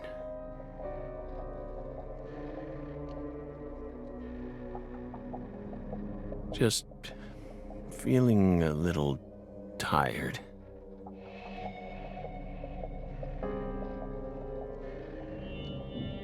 Would you take us to get our medicine? Sure. It's in the bathroom, right?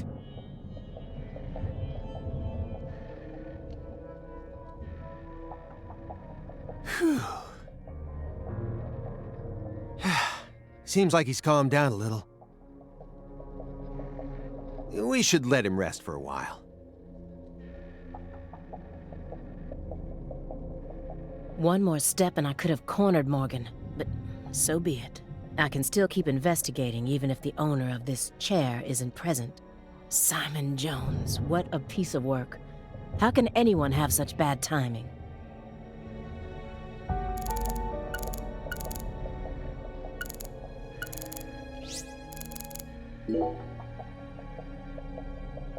What's wrong, Aaliyah? You hungry or something? Excuse me? What are you insinuating? Well, you're staring right at an empty pizza box. Please don't compare yourself to me. Besides, I have a refined palate. Hey, that was uncalled for. Pizza is a sacred food, remember? You don't need to feel embarrassed for being unable to stop staring at it. It enthralls all who gaze upon it. That's the power of pizza. Stop, Agent Jones. I've had enough of this sacred pizza bit. I'm sick of you Chicagoans and your obsession with pizza. Pizza, pizza, pizza, 24 hours a day, that's all you ever talk about. What's next? You gonna launch into a tirade about how deep dish is the only proper way to make pizza? No, Aaliyah. You just don't get it, do you? As a Chicagoan, I'm proud of the deep dish pizza. But get this, I love New York-style pizza too. It doesn't matter what kind of pizza it is. As long as it's a pizza, it's beautiful. What? Still don't get it? Okay, here. I'm gonna put it in terms that I'm sure even you could understand. all pizzas are created equal. Eat your heart out, Nietzsche. Just forget I mentioned anything.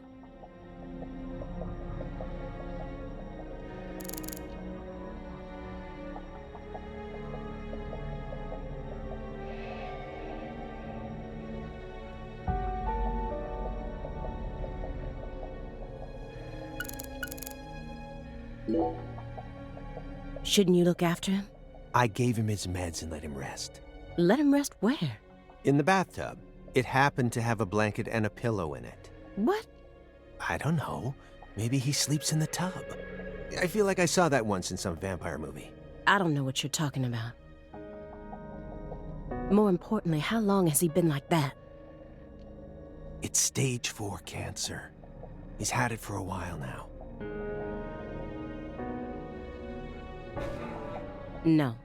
No, I'm talking about his face. It looks as white as a sheet. You can even see all his veins. I've never heard of any cancer side effect like that. Who knows? But now that you mention it, he started going really crazy around the beginning of December. In what way? He changed pizza places. This better not be another joke. It's not, really. It's not. Before December, he always used to order delivery from a Chicago-style joint all the way up near Medford. But one day, he took one look at one of their trademarked red boxes and totally lost it. Red, huh? You better believe it. He started screaming gibberish at the pizza boy and chased him away.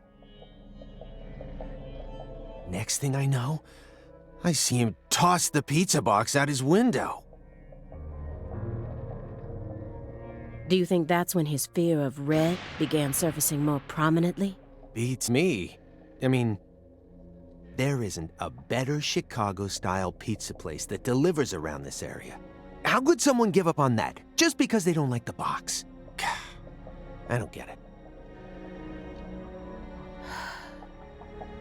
Were you serious for even a fraction of that story?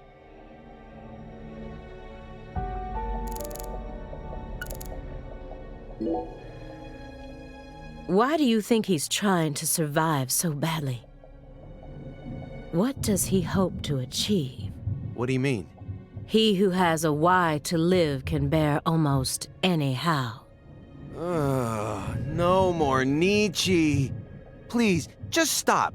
I feel like my ears are gonna start bleeding. Hey, Agent Jones.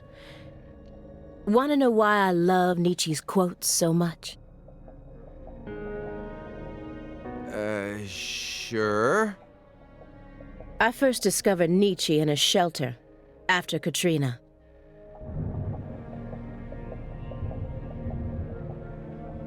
At the time, I was shell-shocked, hopeless.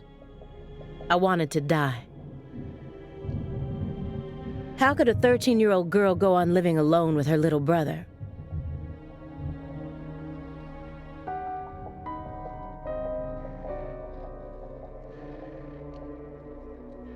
Then, in that shelter, I met a college professor. His school was damaged by the hurricane, too, and got closed down. He also lost his family and was living there in the shelter, just like me. So we gradually started spending more time together.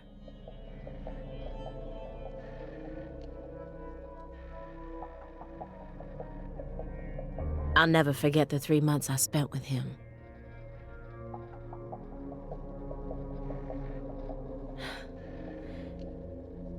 He loved Nietzsche.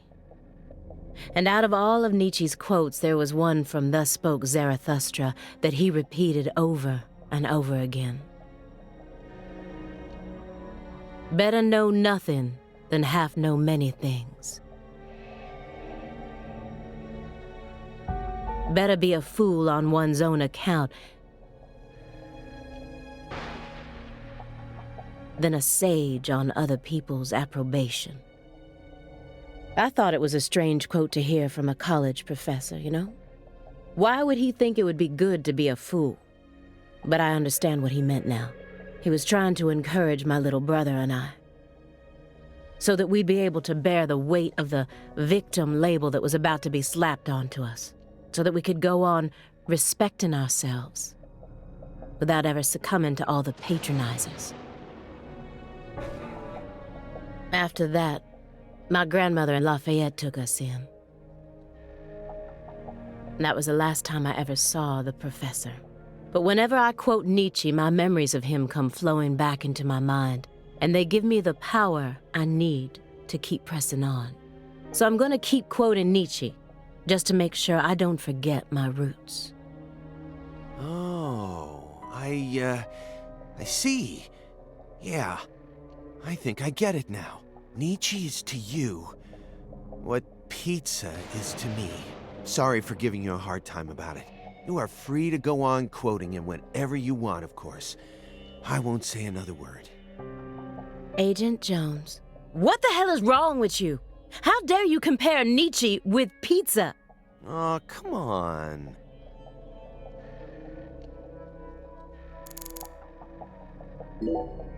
Let me get one thing straight. You started this investigation based on an anonymous tip, right? What kind of a tip was it? Phone or mail? What does that matter at this point? This may surprise you, but these kinds of details really eat me up inside. I always get hung up on the most insignificant of details, especially during the most vital times. For example, you know how people go to bed early the night before they have a big job? That's exactly the time where I start focusing on meaningless nonsense. When did I last clip my nails? How long is my milk good for? I just can't help myself. I can't resist the need to know. It's just the way I am. It was sent in an envelope. Postmarked December 28th, sent out from Louisiana. What did it have inside? A postcard with a dragonfly on it, a wrapped sample of Sang Rouge, and a note. What did it say? Investigate the Clarksons. That's it? Yes, that's it. Who's FK? Anonymous tip, remember? It's obviously just a fake name. Did you confirm that? Of course I did. Louisiana has a population of 4.5 million. The FBI database has a list of 6,682 individuals whose initials are FK. 1 out of every 6 individuals is a child under the age of 14, born after 2005. The remaining 5,500 people include those whose initials changed after they married or incarcerated individuals. After subtracting those, I was left with 3,800. That's when I stopped searching for FK, and I decided to change up my approach. It isn't important where the tip came from. All that matters is solving the case. I got this far by taking the most efficient route possible. Are you satisfied now? Yeah. Thanks. I feel a lot better now. Yep, it all checks out.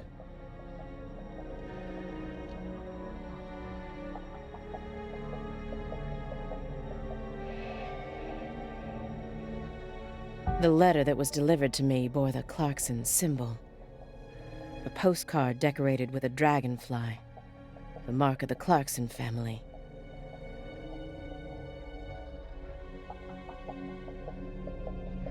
A single sheet of paper ordering me to investigate the Clarksons. And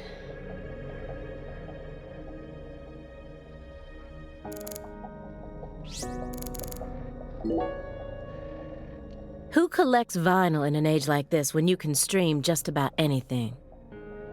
True. Morgan's got refined taste. You really think so? Now, even I thought they were cool back when the vinyl revival first started.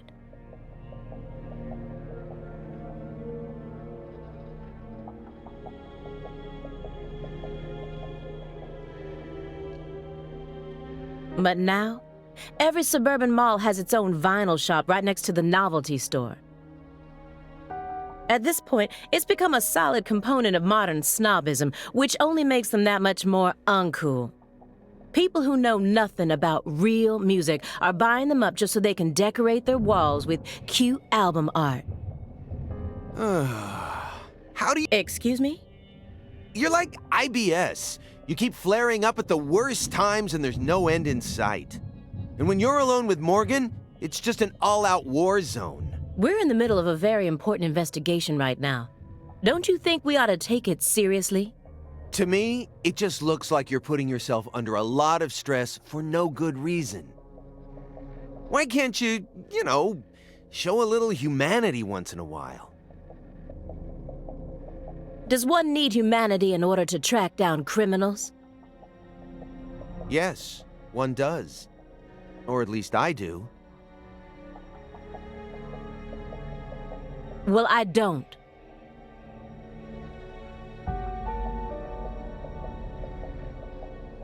Come on, Aaliyah. I'm your partner, aren't I? For a few days, at the very least. I'm your invasive partner who has a passionate relationship with pizza, right? Why can't you just let me in on one thing you actually happen to enjoy? Oh, aside from Nietzsche, that is. You know, I'd really rather not. Why do you always have to be so withdrawn? I can't help it if there's certain things I don't like. No, come on. There's got to be some kind of music you enjoy. This is a good chance to teach me a bit about yourself. I said no. Do you like Justin Bieber? Too cute. Not my type.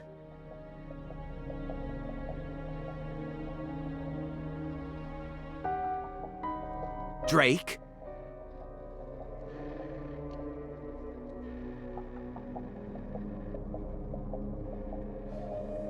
I've only ever listened to the hooks. Well then, Ariana Grande, Katy Perry.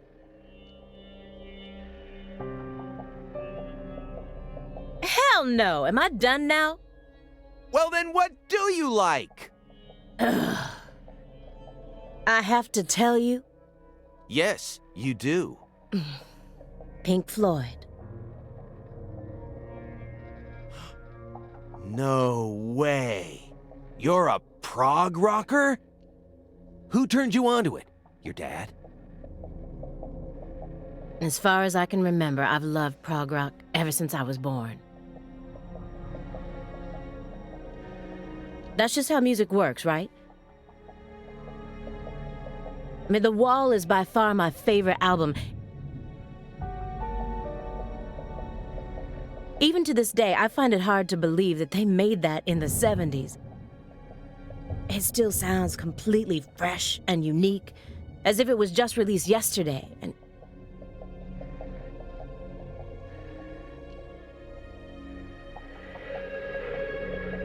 What? No, I was just thinking, I wish Morgan could have been here for this. Don't you dare tell him.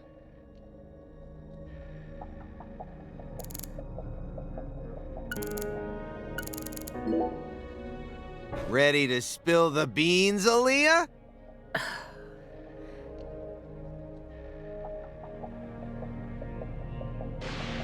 I'm afraid of thunder. Happy now? Katrina? All right, I'll stop. Good. Now let's get back to the investigation. No. Hold on. Now that I think about it, that doesn't really qualify as a soft spot. What I'm looking for is more, how should I say it? Adorable? You know, something that would make you blush. There's gotta be something. Please, I'm begging you. I love koalas. They're just so cute, I can't resist them. All I need to do is look at a picture of one and Fuzzy Wuzzy swim all over me. I mean, the way they look, the way they're shaped, the color of their fur. I mean, even down to how they only eat eucalyptus. I just love everything about them. Once I get some time off, I'm gonna travel to Australia and hug one for real. That's one of the top 5 goals on my lifetime to-do list right now. This conversation never happened, is that understood?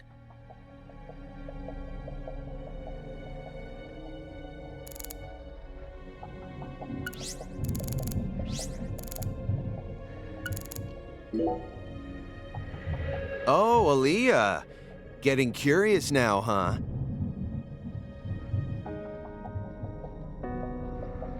Here, I'll find one of my favorites for you.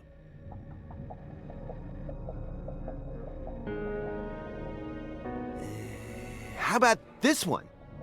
Who Framed Roger Rabbit, directed by Robert Zemeckis. It's a fantasy movie that mixes real actors with cartoons, using what we'd call CG these days, I guess. Yeah, I know that one. It's the one where Michael Jordan plays basketball with all the cartoon characters, right? What? No, that's Space Jam. It's not even the same director. And besides, that one has the Looney Tunes in it. Whatever. Either way, I'm not watching it. Fine by me. You know, you're really lacking in the cute department. Is that supposed to be an insult? No, not at all. I'm just trying to help you turn a new leaf. I'm your invasive partner, remember? Why do you care so much? I like myself just the way I am. No, wrong answer. I think you could use a little more softness, you know what I mean? That would definitely make it easier for people to help you out, you know. You're flawless, intelligent, and charming. All you're missing is some soft spots. Soft spots?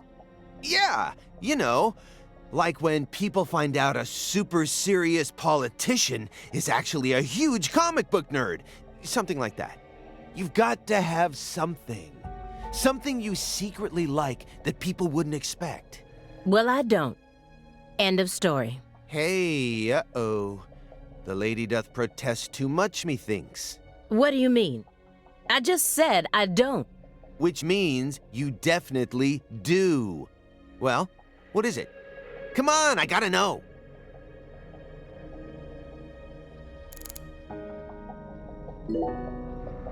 So, why did you decide to take this case? Because it's my job. Really? I don't buy it. Why not? You aren't just following orders here. You've got way too much emotion invested in this. Some kind of special emotion. There's no use trying to hide it. Despite how I may look, data analysis is my forte. I know how to see through lies. I don't mean to be nosy, but would it kill you to confide in me a little? I didn't manage to live this long simply because I'm fiendishly handsome. And besides, we're going to be tiptoeing across a thin line of legality with the rest of this case, so I'd prefer to have some probable cause. That way, at least I can back you up when you need me to. There exists in the world a single path along which no one can go except you. Whither does it lead? Do not ask, go along it. You're pulling out Nietzsche at a time like this? Come on. I have a little brother. After overdosing on a certain drug, he was thrown into rehab. He's been clean for 2 years now, but he still won't utter a single word. All day long, he's plagued by hallucinations. He can't tell if he's dead or alive, if this is reality or if it's all a dream. Sang Rouge. That's right. The doctor can't tell what's causing his condition, so they can't treat him. He just told me to prepare for the possibility that I may never get my brother back. This was his. I bought it for him after he graduated high school and found a job. He never got a single chance to wear it, though. Someday, I believe that he'll get better. And I'll get to see him put this on and head out to work. So you think that if we nab the person behind all this, we may figure out how to conquer the addiction? Right. You really think it'll be that easy? I don't know. But I can't just sit around and do nothing. He's the only family I have in the entire world. What about your parents? When I was only 13, Katrina took him, leaving my 7-year-old brother and I behind. I'm sorry. It's fine. I've already dealt with my past. Now I'm just working as hard as I can to complete the duty I've been given. Yeah. Hey, Agent Jones. I just want to double-check one thing. You didn't find anything in the bathroom. Nope. Nothing in there. It must be the bedroom then. Just like I thought. Are you serious about this? Huh? Now you're having second thoughts? Well, not exactly. Then what? I understand how you feel, but he's got an incurable disease.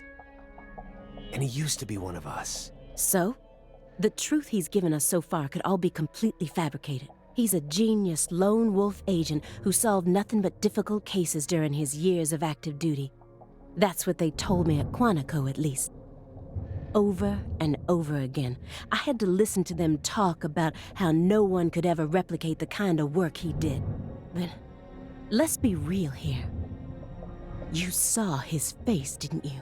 It was inhuman. It looked like the face of a killer who's been possessed by death.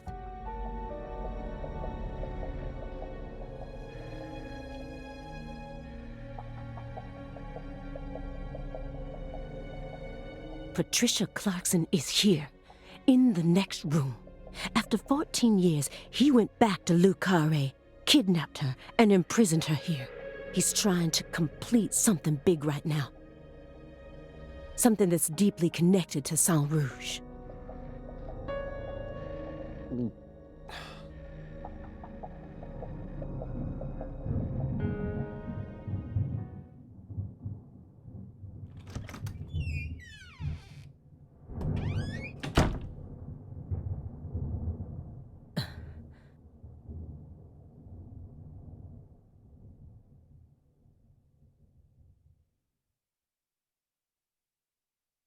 What is all this?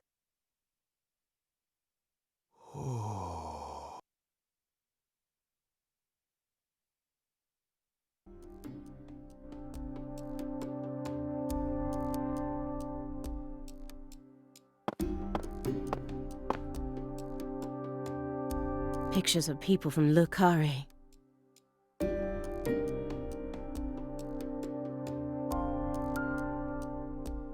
And this wall is dedicated to Greenvale. All the deceased have been crossed out.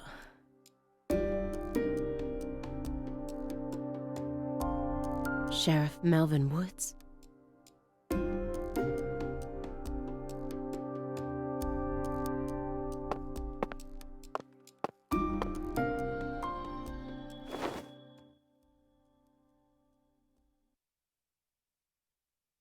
Lise Clarkson? Where's Patricia?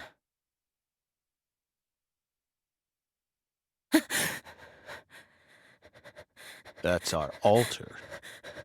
What are you doing?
York!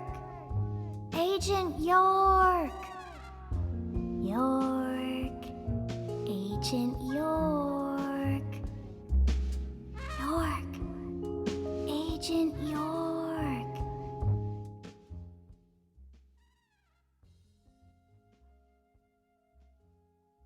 Hey! Agent York! Agent York? Hey! Hey, Agent York.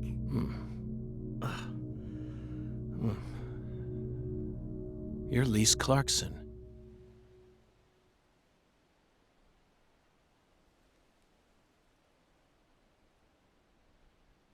What's wrong? You're acting weird.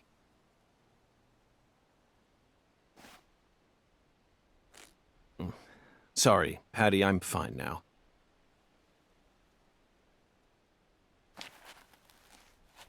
More importantly, do these red seeds come from some kind of plant that grows around this area? I don't know. What do I look like, a botanist? This isn't your average backwoods town. The Clarksons' ego and control has been piercing the town's heart like a massive dinosaur bone. But over this past century, time has been busy eroding the beast's power from within. And now, the very thing that once fortified this town is polluting it with putrid gas and rotten marrow. Zach, this is the point where it all collapses.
There's a flat, evenly weighted stone here. I bet we could use this to score an amazing stone skipping record. Let's give it a try whenever we get some downtime. For now, we need to focus on this investigation, Zach. The growth is all missing from this particular section. It wasn't just cutaway. She used fire to burn it out. Everything was planned so meticulously, as if she wanted to show this altar to someone. That's why Chuck ended up discovering it. Zach, this is an ominous sign. Among all the different footprints here are a set made from engineer boots. Yes, I know. He probably only made them when he came to inspect the scene. I'm sure that Patty and I left our own set of prints here too. But how do you explain the set that's inside the yellow tape? These red seeds keep sticking out to me. But we need to figure out what's going on with this altar before we focus on anything else. Isn't that right, Zach? There's some decomposing cloth here. We saw the same type of cloth at the sugarcane plantation. They must have used that cloth when they transported Lisa's body. And who cares about mundane evidence like that? This isn't a case that can be solved by gathering the kind of evidence we'd need to submit to a court.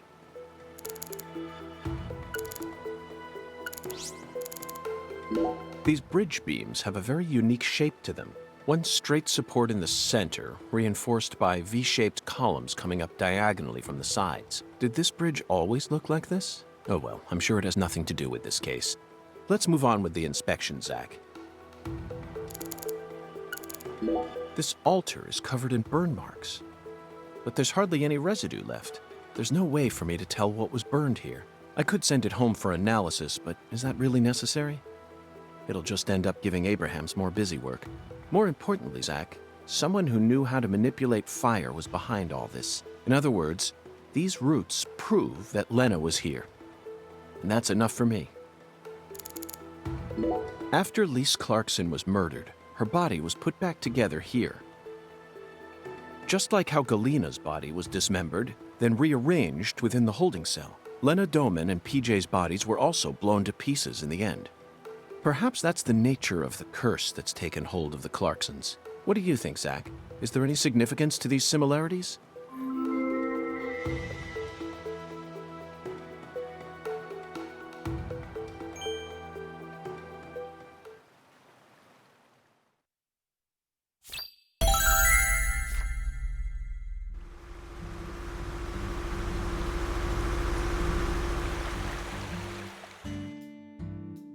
Hey!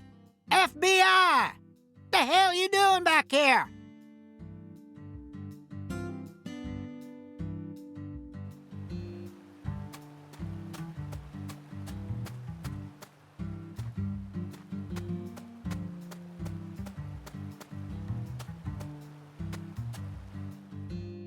You already solved the case, yeah?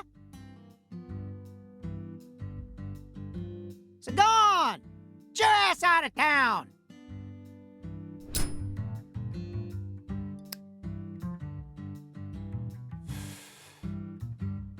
Why do you think I solved the case? Shoot! Exactly how stupid are you, FBI? This is Luke Carre, remember? Every feller in town already knows that Professor Orr's the one behind all this shit. Hey, Chuck. Can you see the altar from there? I'd see the whole damn thing. Along with your stupid ass standing there, trying to act all smart and shit. You told me that the poacher's boat you were chasing disappeared around this area, correct? Yeah, that's what I said, all right. What, you forget already? If you're just gonna waste our tax dollars out here, least you could do is catch them goddamn poachers. Fucking FBI, go and make yourself useful for once in your damn life. Chuck, we don't chase down fishing boats. Unless it's a terrorist boat that plans to overthrow our government, that is. Huh. Then stop acting all leery, like I ain't being truthful or whatever.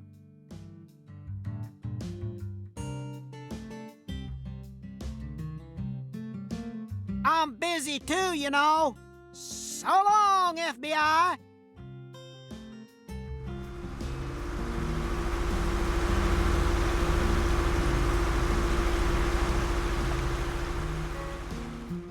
Zack, he just taught us what the true purpose of this altar is. It was built here so that the ritual could be watched from a boat in the bayou. What do you mean? They could have just walked out here. There's no reason why they had to watch it from a boat. The goddess of fertility, Patty.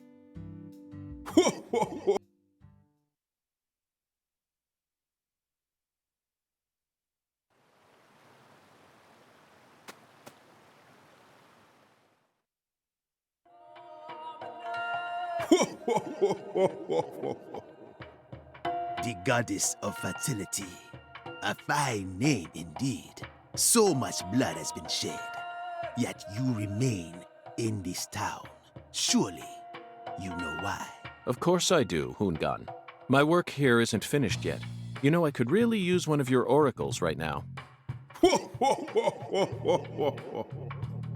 You're more fun than I thought. Here's the oracle you ask for. Listen with your heart. Speak to the 17 comrades who saw the birth of New Orleans. Feel the holy Allah. The giant lady's finger points down toward your goal, the entrance to the forbidden. Poetic and graceful as ever, Hungan.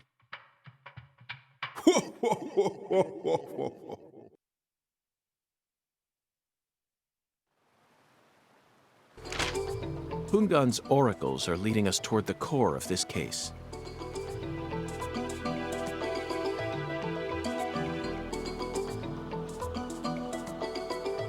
That's the one thing I'm sure of. But don't misunderstand, Zack. I'm not blindly following him. I only follow my intuition. Metaphysical offender profiling. That's all there is to it.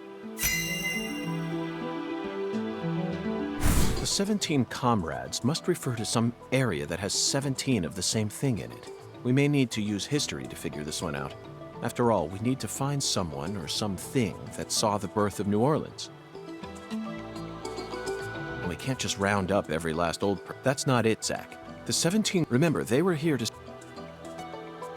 And we can't just round up. That's not it, Zack. The 17, remember, they were... And we can't just round up every last old person in town. Somewhere, there are 17 comrades who've survived for a very long time. That's it, Zack. The French established the colony of La Nouvelle-Orléans in 1718, just about 300 years ago. The only a majestic road lined by oak trees. Come on, let's go ask these sages of Lucare for some help on our investigation.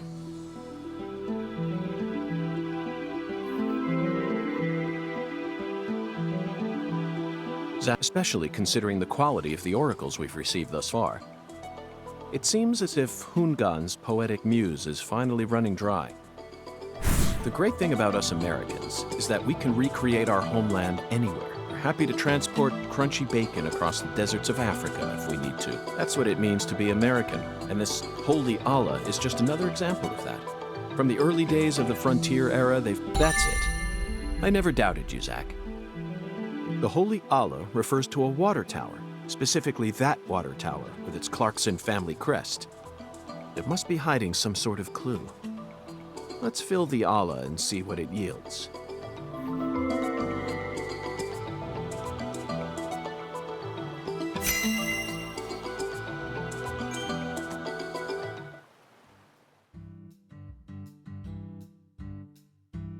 Zack, what do you think the giant lady's finger is?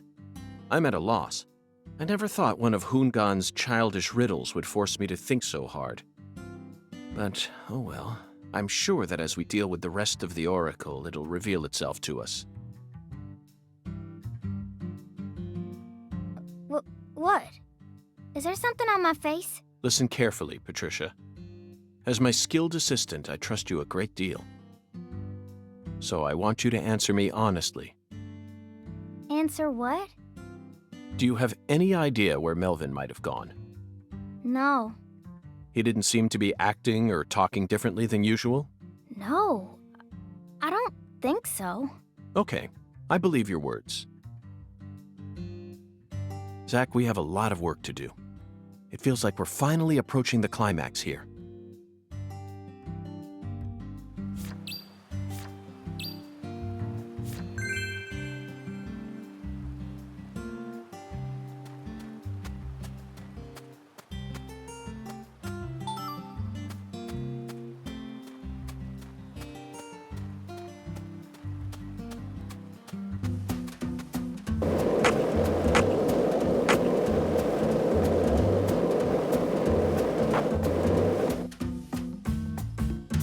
We've been in this town for longer than we originally planned, haven't we? Oh no, I'm not complaining. I'm used to living out of a hotel, and I love southern food. There are some inconveniences, though. There's no movie theater in this town, nor is there a video rental store, and the TV in the hotel room doesn't get any of the on-demand movie channels. We'll just have to get lucky and encounter a movie being shown on TV. The movie environment in Lokarin is no different from that of the 70s, Zach. No, they don't have a movie theater. So I suppose it's even farther back than that. But it's true that these are the times in which one always encounters the best movies. It's always been that way, hasn't it? Think back with me. Remember that hotel in the rundown town near Monroeville, just outside of Pittsburgh? I took a shower, and by the time I got back into bed, it had already started. Time Walker. 1982, directed by Tom Kenny. I started watching it without any idea as to what it was about.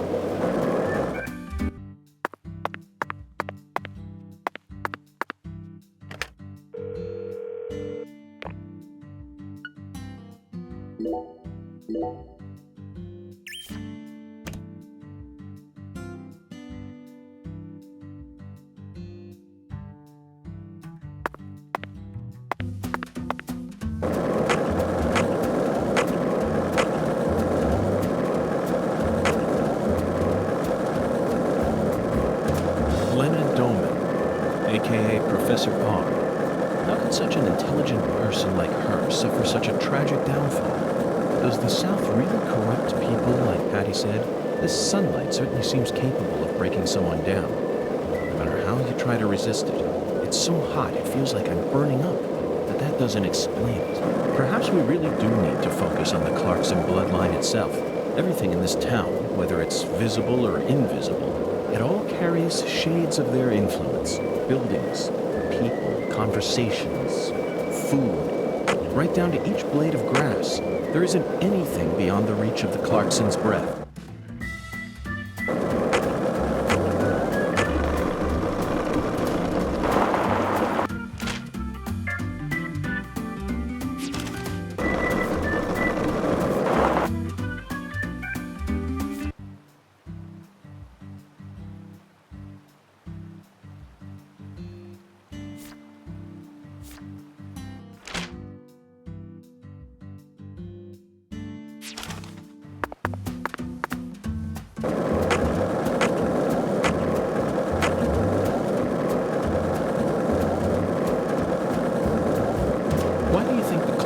Chose a dragonfly for their family crest.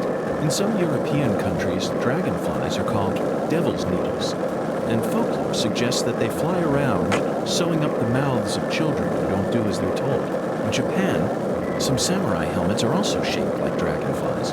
There, dragonflies are seen as beneficial insects who march valiantly ahead, preying on pests that devour crops. In other words, dragonflies symbolize opposite things depending on whether you're in the east or the west. But why did the Clarksons choose this insect to be their symbol? I can't help but feel like it's something deeper than the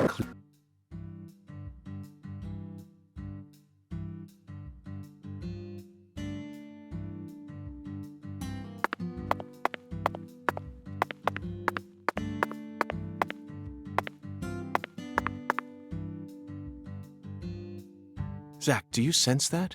These trees have watched over this land for the past 300 years.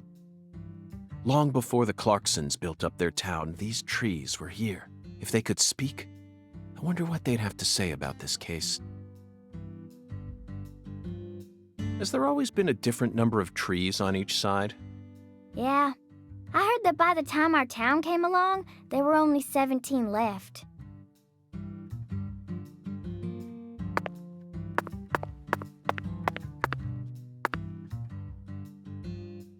general from the South might have cut one down during the Civil War. Intriguing, Patty. Why did he cut one down?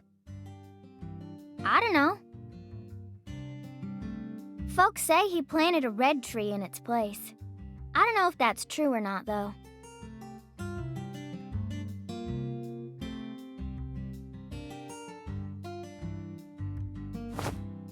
Zach, the shape of these seeds.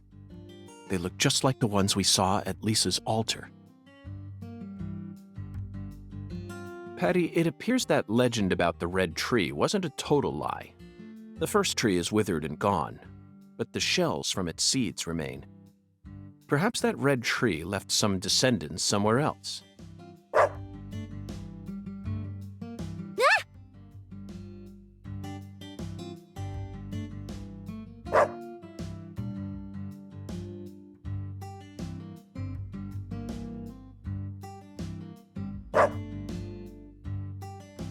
Zach, he seems to know something that we don't. Doesn't it seem like he's trying to guide us somewhere? What? What's going on? Change of plans, Patty. Let's go on a little stroll with that Dalmatian.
This is the Deep South. I feel it every time that molt...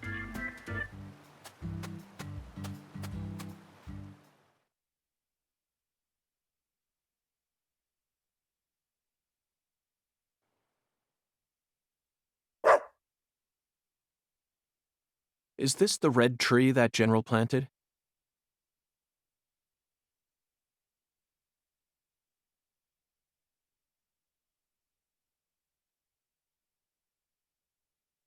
No way! This is a maple tree.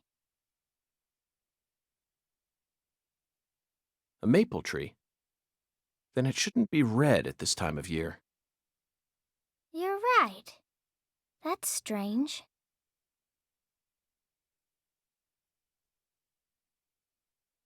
A long time ago, my mama and daddy used to come here together a lot.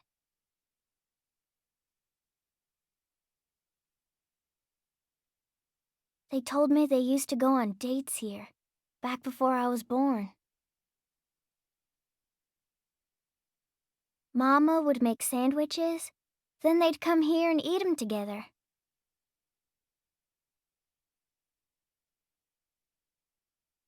My mama was really pretty, you know. When I was a kid, I believed she was a real goddess.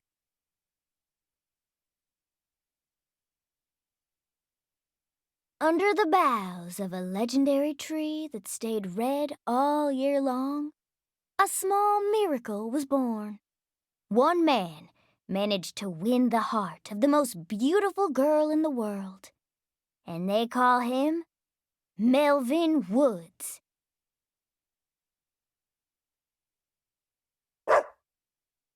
Looks like it's time to move on. What a fantastic guide we managed to find. He actually waited for us to finish talking before taking us on to the next spot.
Hey, Patty.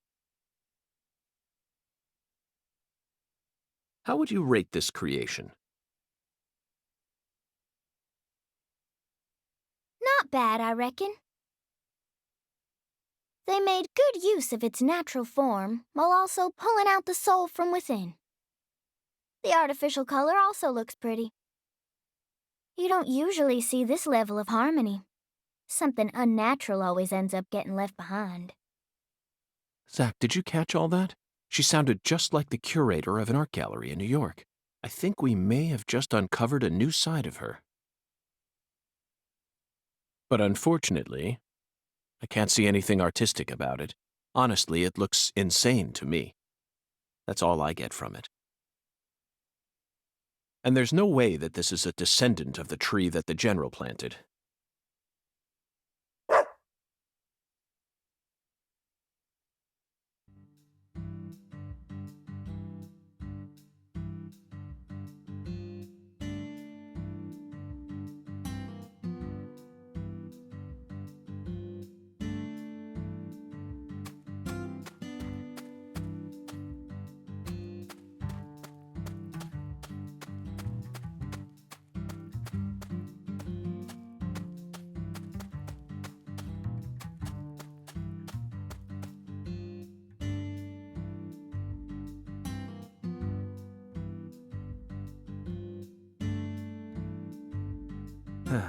It appears that we've lost sight of our guide, Zach. Oh well, let's head back to the lab.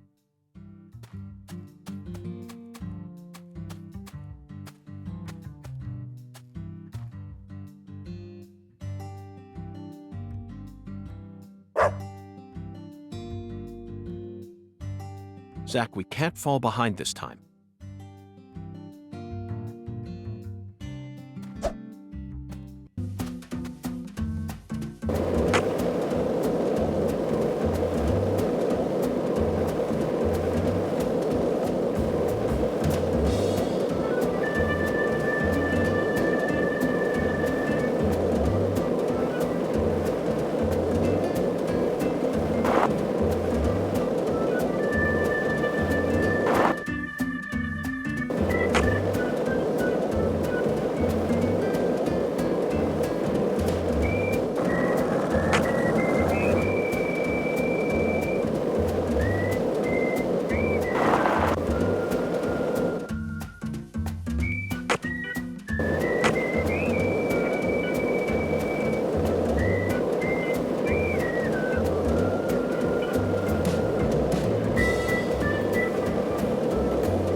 Zach, now this is interesting. It looks like a tree that you could find anywhere, yet it's also unlike any other, completely alien.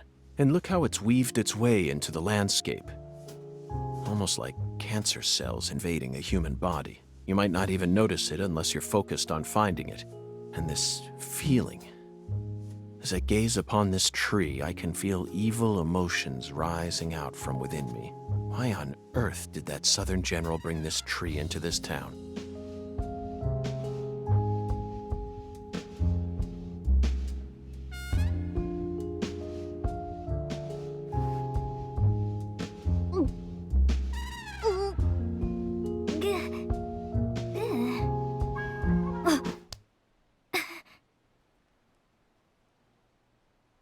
I promise to protect you from all the evil in our world. Do not touch this tree. Got that, Patty? Got it, Agent York.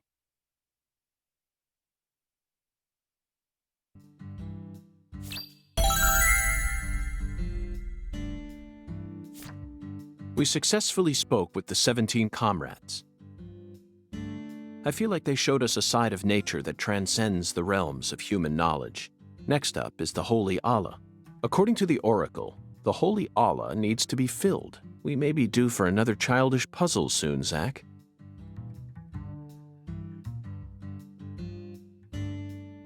But that's okay. After all, we came all the way out here to the boondocks.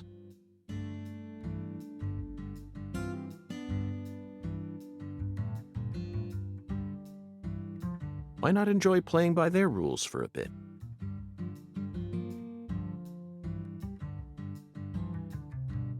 Did you notice anything strange before your daddy went missing? Did he seem different from usual, or say things that didn't make sense? Nope. He was the same as always. We talked a lot. I reckon he was in a better mood than usual. Almost even too talkative. Zach, she's putting on a strong face, but it's clear that she's very worried. Let's try and cheer her up a bit. What's the best thing to say in times like these? You don't need to worry about me, Agent York. Let's just focus on the work we have left to do. Unfortunately, it looks like your parents' disappearing is connected with this case somehow. Yeah, I know. Melvin seems to love you so much. It's hard for me to believe he would just disappear and leave you all alone. Something must be afoot here. I wish I could tell you I'm sure they're okay, even without any evidence. But I hate lies, Patty. I can't guarantee that they're safe. That's my honest opinion. I'm trying to prepare myself for it, but I want to hope that they're okay. Of course. Zach and I feel the same way, but if you happen to think of anything that might help, please let me know. Even the tiniest piece of information could end up coming in handy. Yeah, I understand. But I really don't know anything. I just feel like I know that Mama's okay somehow. Meaning? Even when we're apart, I can always tell how my Mama's feeling. You know, like how twins can sense each other's feelings? But that's it. I can't tell where she is or what she's doing. Besides, I'm just a kid. Can't really trust what I'm saying, can you?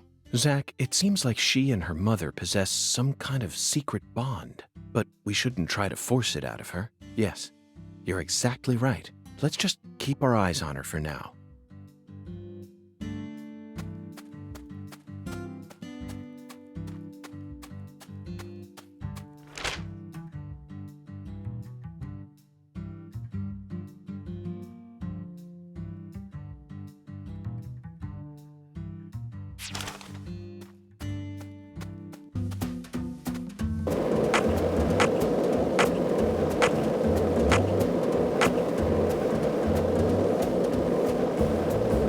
Hey, Zach.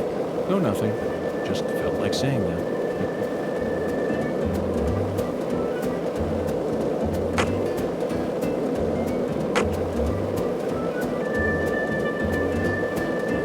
This is the Deep South. I feel it every time that...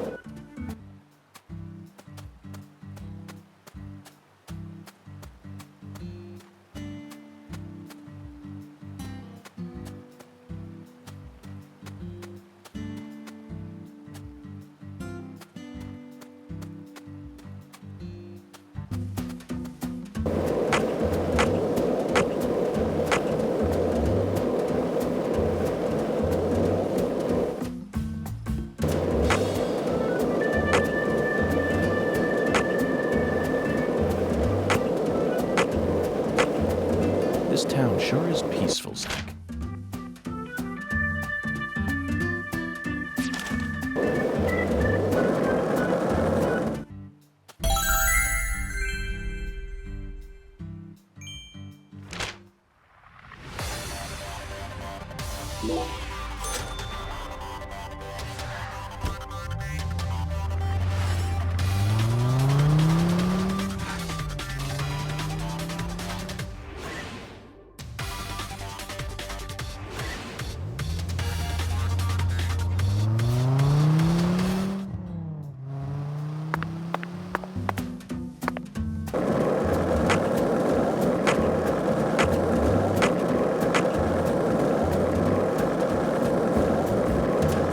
Zach, you're a coffee person, right? No sugar, only milk. Yes, I'm completely with you on that one.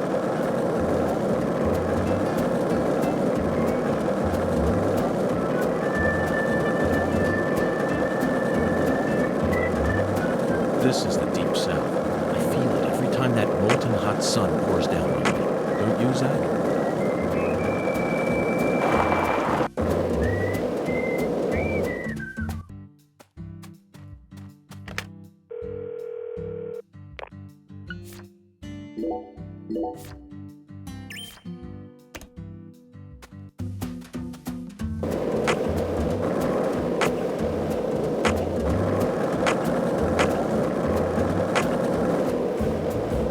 This town sure is peaceful, Zach. Yes, I know. I know what you're about to say. But that's why we're here. To protect this peace. Isn't that right, Zach?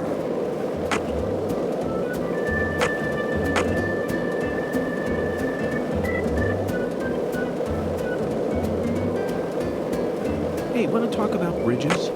Why? I've become obsessed with bridges, Zach. And there's no turning back now. Remember what we saw on our way here? Back when we were driving that hybrid car before we switched over to the skateboard. We passed over the Lake Pontchartrain Causeway, the longest bridge over water in the entire world. Remember the sudden downpour that made it impossible?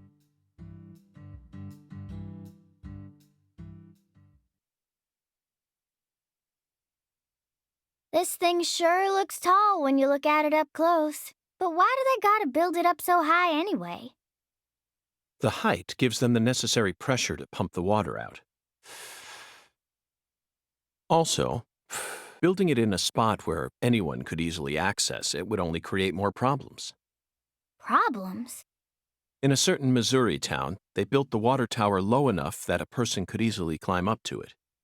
And that's exactly where a mass murderer decided to hide the bodies of all his victims. The water tower was so low to the ground that he could even climb up to it while carrying a dead body on his back.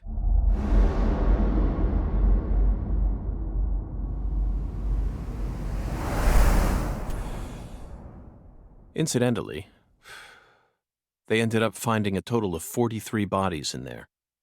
But the part that truly shocked Zach and I wasn't the number of bodies, Patty.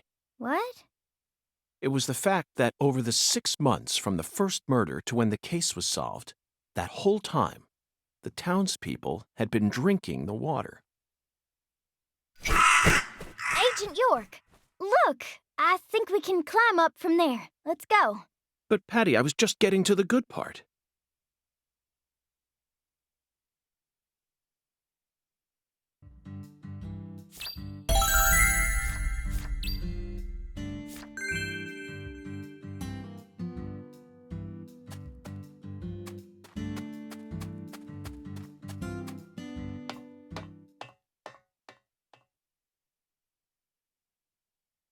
So this is our town. Looking down on it from here, it's hard to imagine any bad stuff ever happened at all. Listen carefully, Patricia. You just leave Melvin to me. I promise I'll take care of things. You're grown up.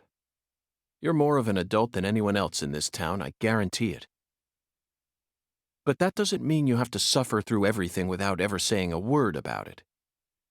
Just remember that, okay?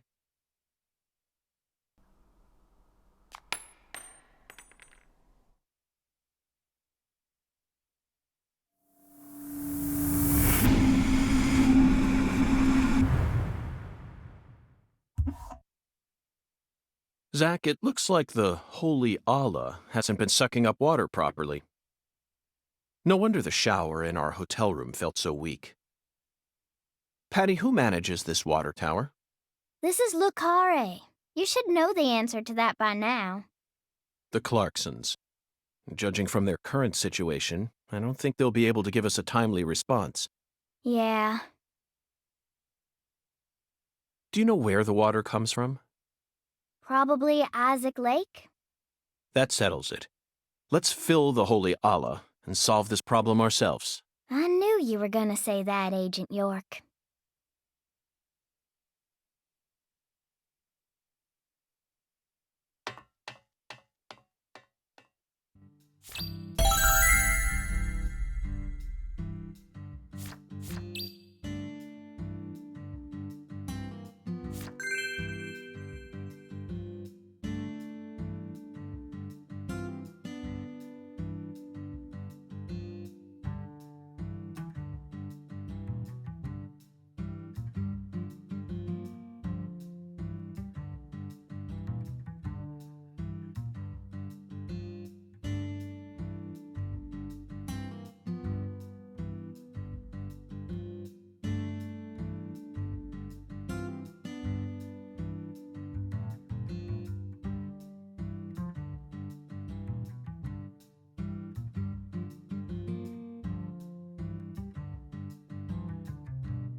Hey, Zach.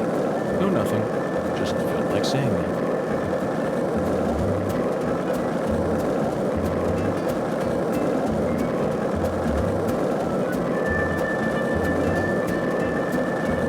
If this town has a symbol, it's got to be that bridge hanging over the bayou. Lift bridges are truly a rarity. Reminds me of Duluth, Minnesota. Remember what happened there? That man went to such great lengths to collect his victims' tongues.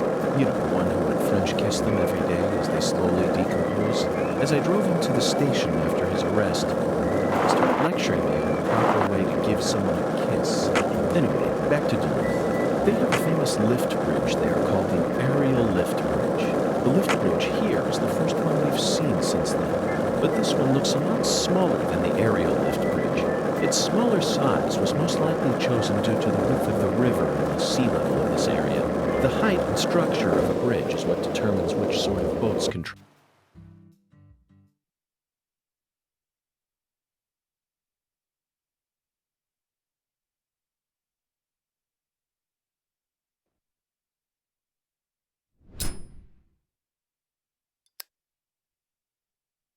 Isaac Lake? That's the name of the former head of the Clarkson family. When he retired, they built this lake to commemorate his career. That's why it's called Isaac Lake.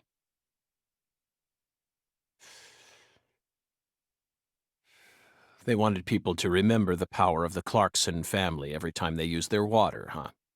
You sure don't miss a beat. The water level's higher than I expected. They probably haven't been out here to check on it since Lise was murdered.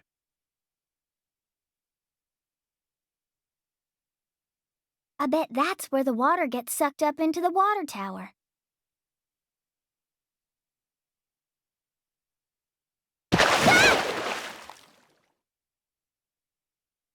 Mr. Alligator, never thought I'd have to use you to fight a real alligator. Just what does that skeletal gentleman have in mind for us, Zack?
Open the door, Patty!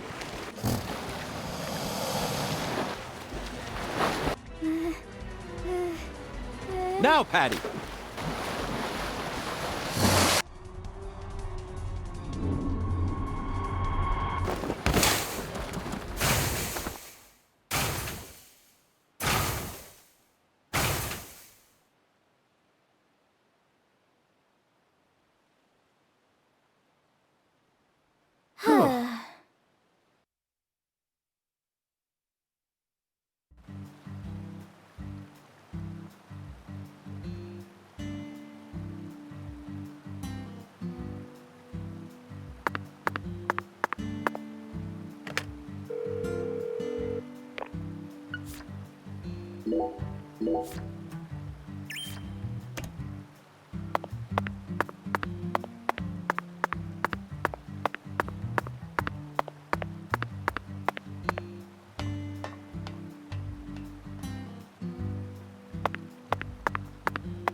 Okay, Zack, let's head back to the Holy Allah.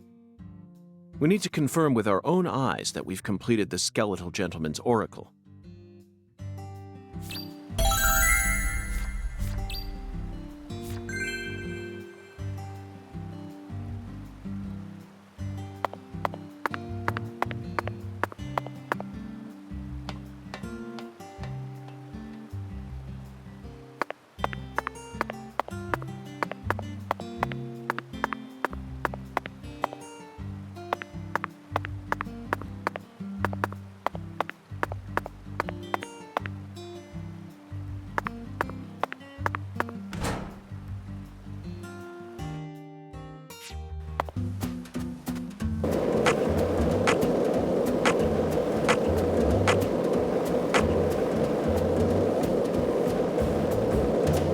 This town sure is peaceful, Zack.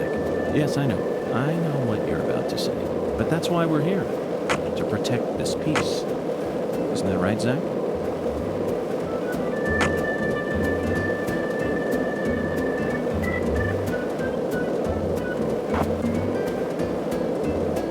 This town sure is peaceful, Zack. Yes, I know what you're about to say. But that's why we're here. To protect this peace. Isn't that right, Zack?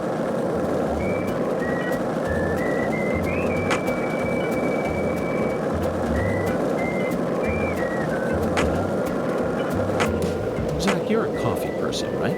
No sugar, only milk. Yes, I'm completely with you on that one.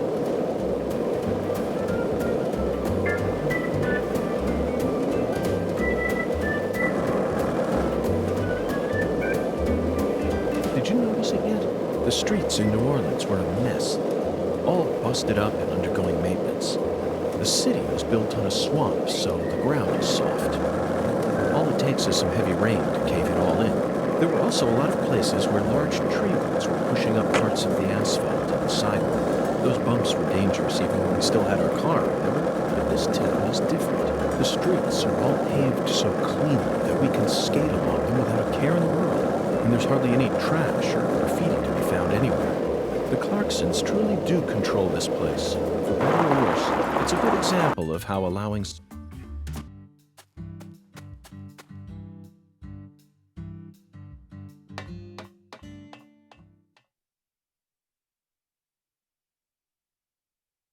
Zach, the holy Allah is filling up.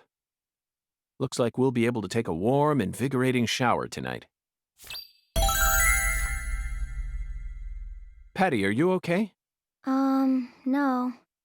Not... Worried about your parents? Well, of course I am. My mom is sick, you know. And she got even worse starting about a year ago. She used to be so beautiful, but now she looks like a completely different person. She can't even get up out of her own bed no more. I'm sorry to hear that. I already hurt you once in the past, and now it looks like I've gone and done it again.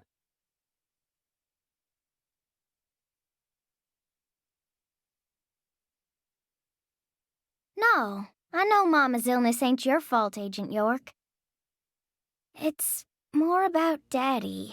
He what? Nothing. Just forget it. Hey! Y'all get down from there right now! I said get down here, goddammit! The heir to the Clarkson legacy has come for us, Zach. And he doesn't sound very composed.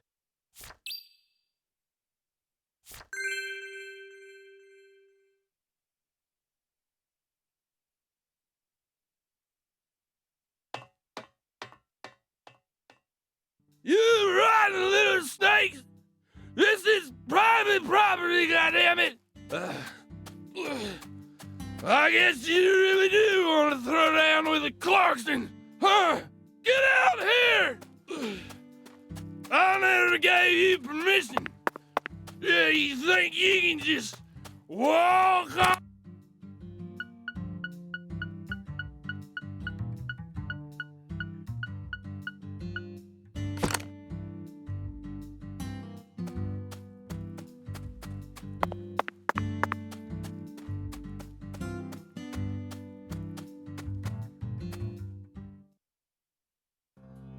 I could arrest you for drunk driving, but I simply haven't got the time.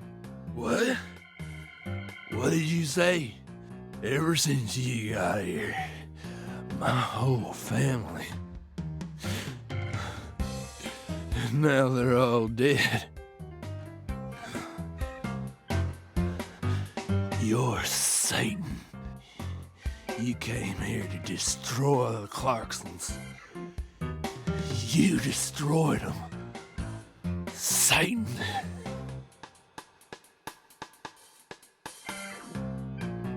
Satan? Not quite, Daniel. I'm just an agent carrying out a mission in accordance with federal law. On the contrary, I came to put a stop to all these problems. You might even consider thanking me for it. Federal law. Mission accordance. Did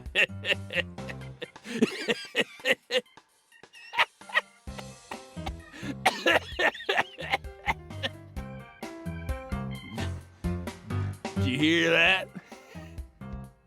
Bastard wants me to thank him.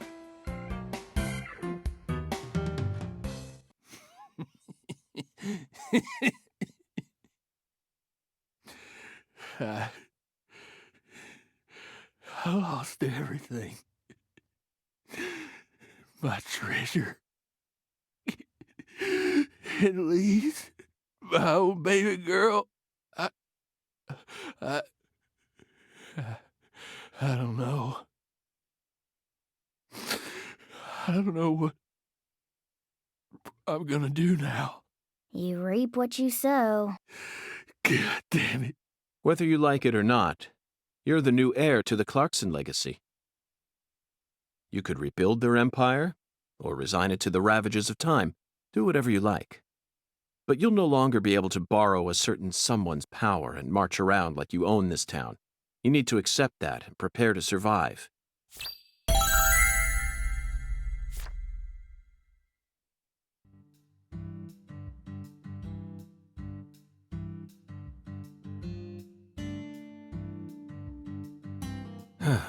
Zach, it's no use. The skeletal gentleman is a strict one, that's for sure. We're going to have to figure out what the giant lady's finger is if we want to continue on with this oracle. Lady's finger. I'm at a loss, Zach.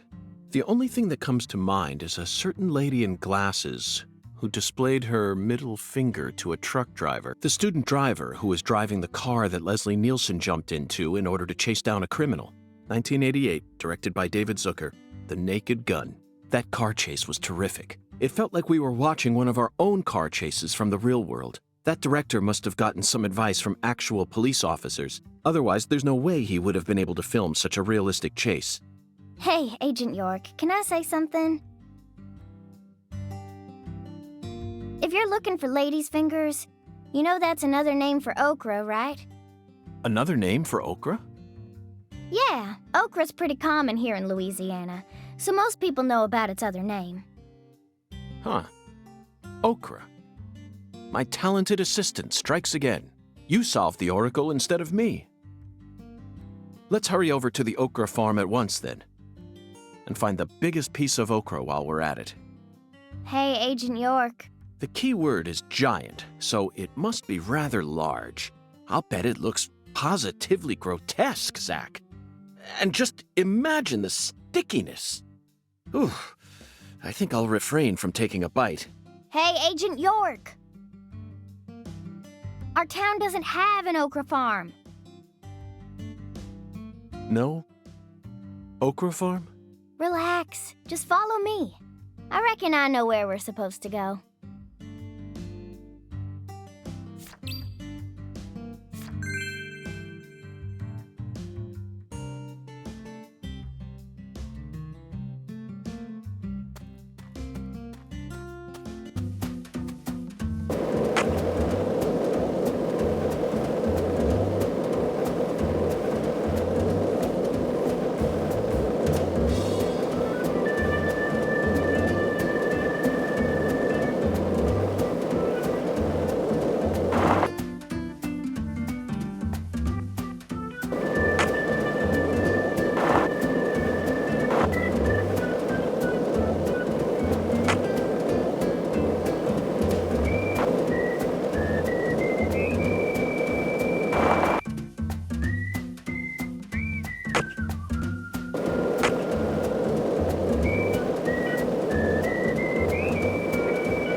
Agent York!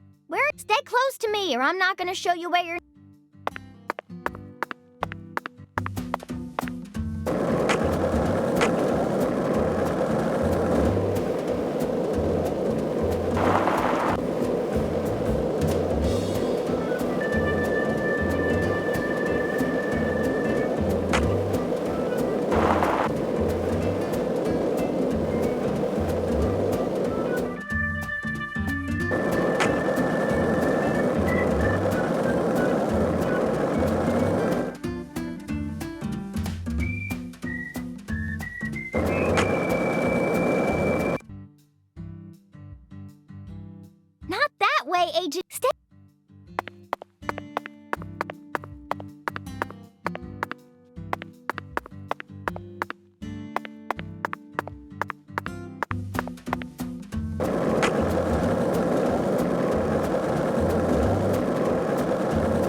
This is the giant lady's finger, Okra Boy. He's kind of like the town mascot. Okra Boy. You're right. No matter how you look at him, he really is a giant lady's finger. But Patty, there's no okra farm in this town, is there? That's right. Then why did they choose okra for the town mascot? Good question. He's been here for as long as I can remember. Daddy said he remembers Okra Boy being around when he was a kid, too. The plot thickens.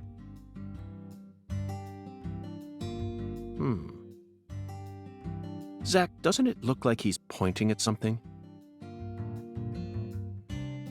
Let's follow that white glove.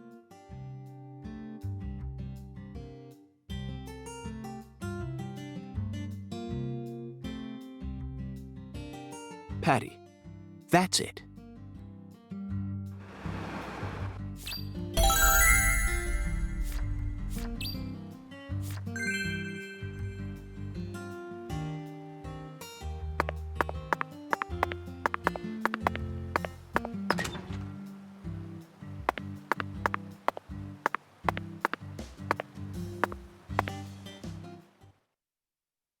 So this used to be the control device for the drawbridge.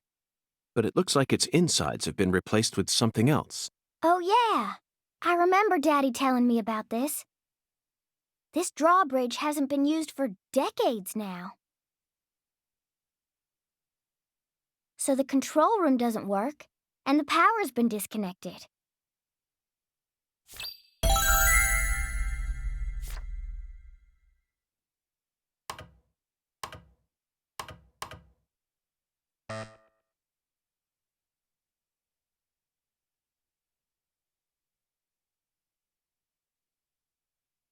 A password that requires 3 letters? Looks that way. What's this, then?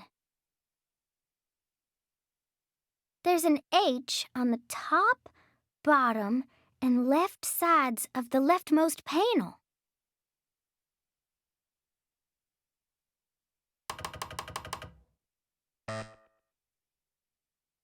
Patty, trial and error won't get us anywhere. There are 26 letters in the alphabet, which makes for 17,576 different combinations if we use 3 of them. Let's try something more efficient. I know that. I was just fiddling with it. So, what do you want to try, Agent York? Just leave this to Zach and I.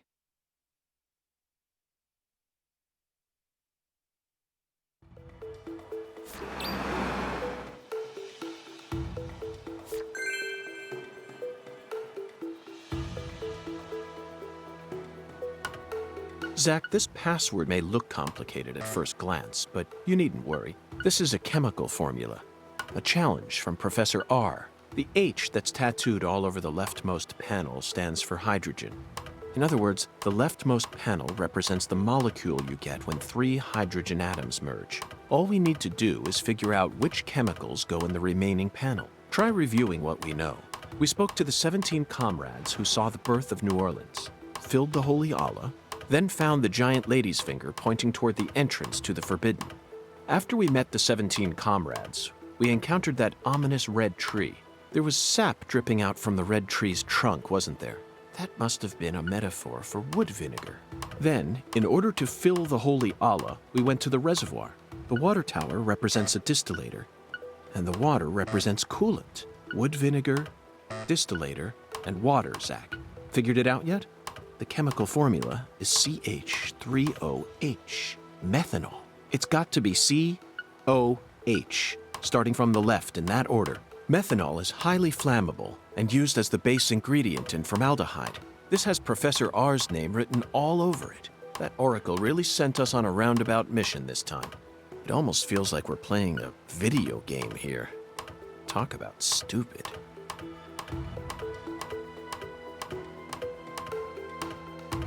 Zach, start at the left window, then put in C, O, and H. The answer is methanol.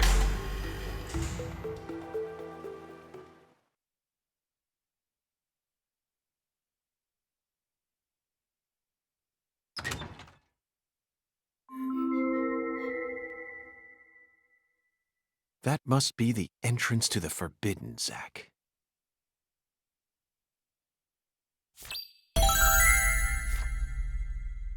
You can't.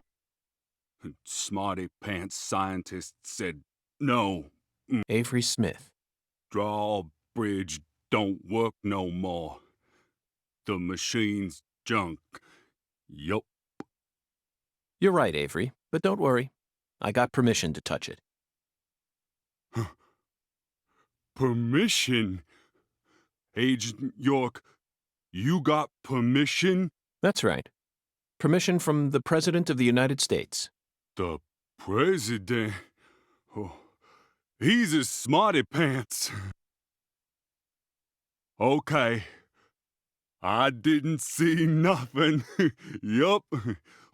Won't tell no one neither.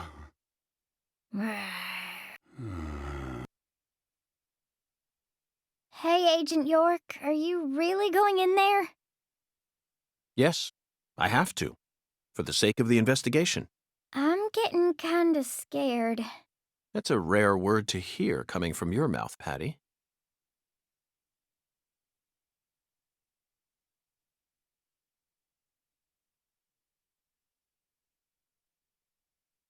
I don't see much in there aside from some overgrown weeds, do you? No, that's not it. I'm not scared of the weeds. I'm scared of what you'll find, Agent York. You don't need to worry, Patty. You're my precious assistant, remember? I promise I'll protect you, no matter what happens.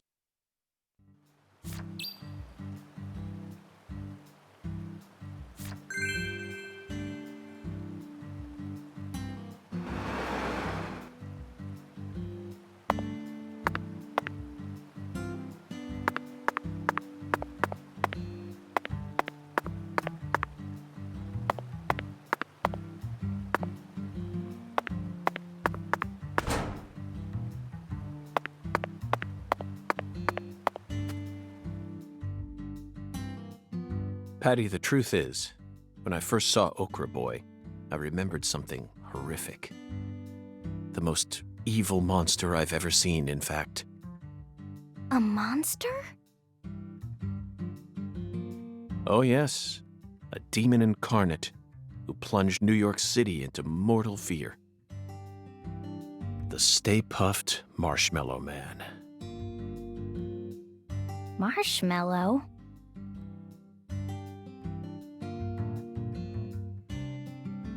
Ghostbusters, 1984, directed by Ivan Reitman.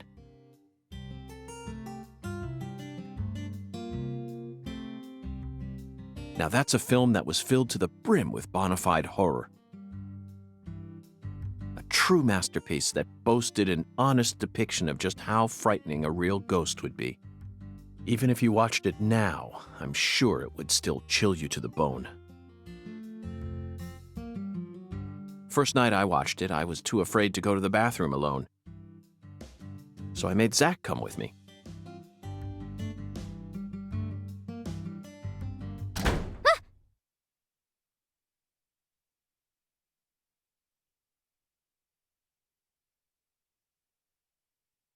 The door.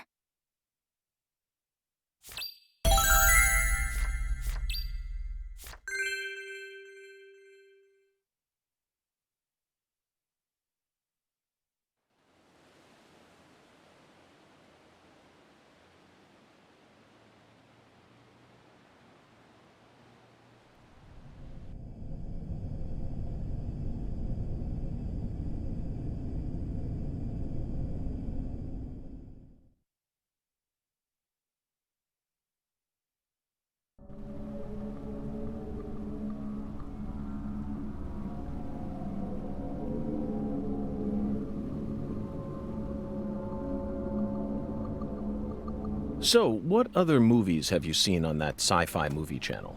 What? That question again? What did I tell you? In this country, all...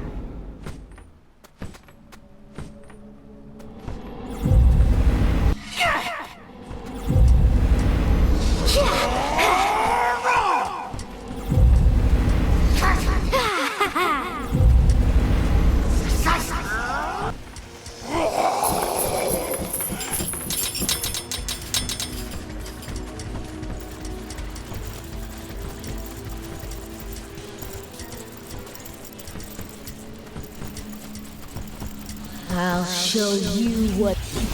Void!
I'll show you what.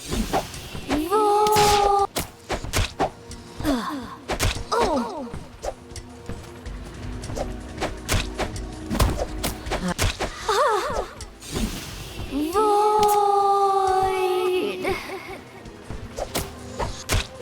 Void!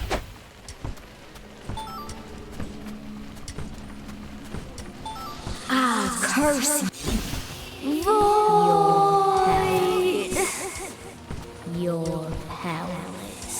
You can't do anything.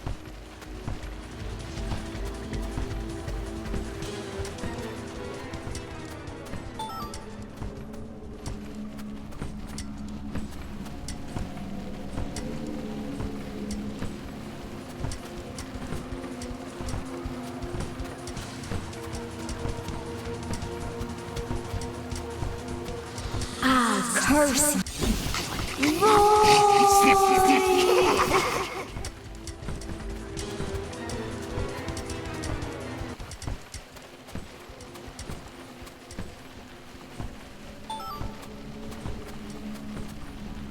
Your power. I'll show you what. Void!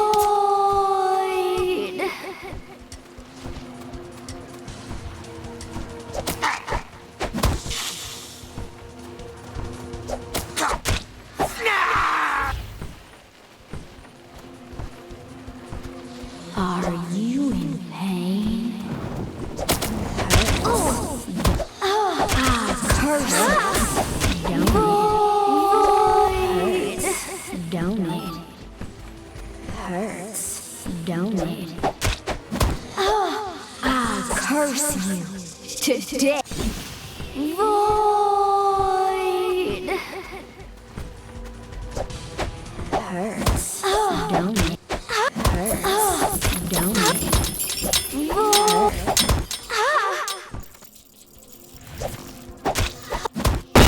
Void!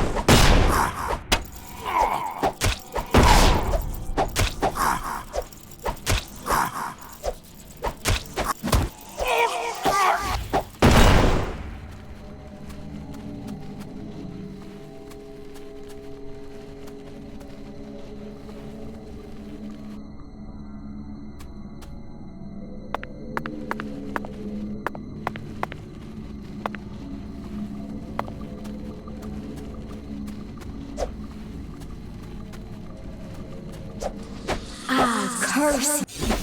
Void.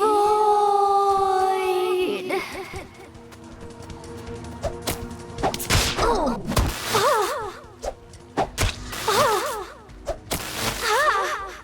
Oh. I'll curse you. Void.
Are you? Oh.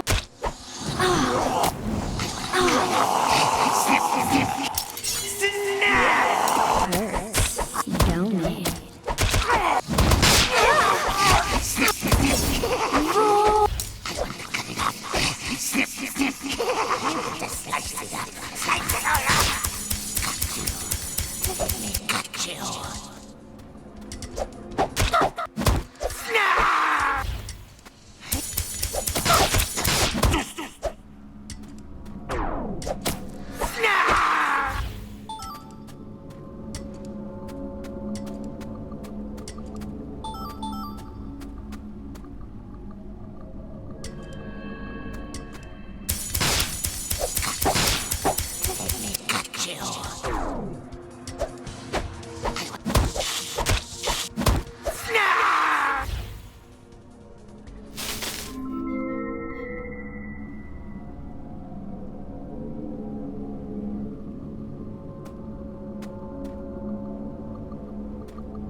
Zach, I think we found a laboratory.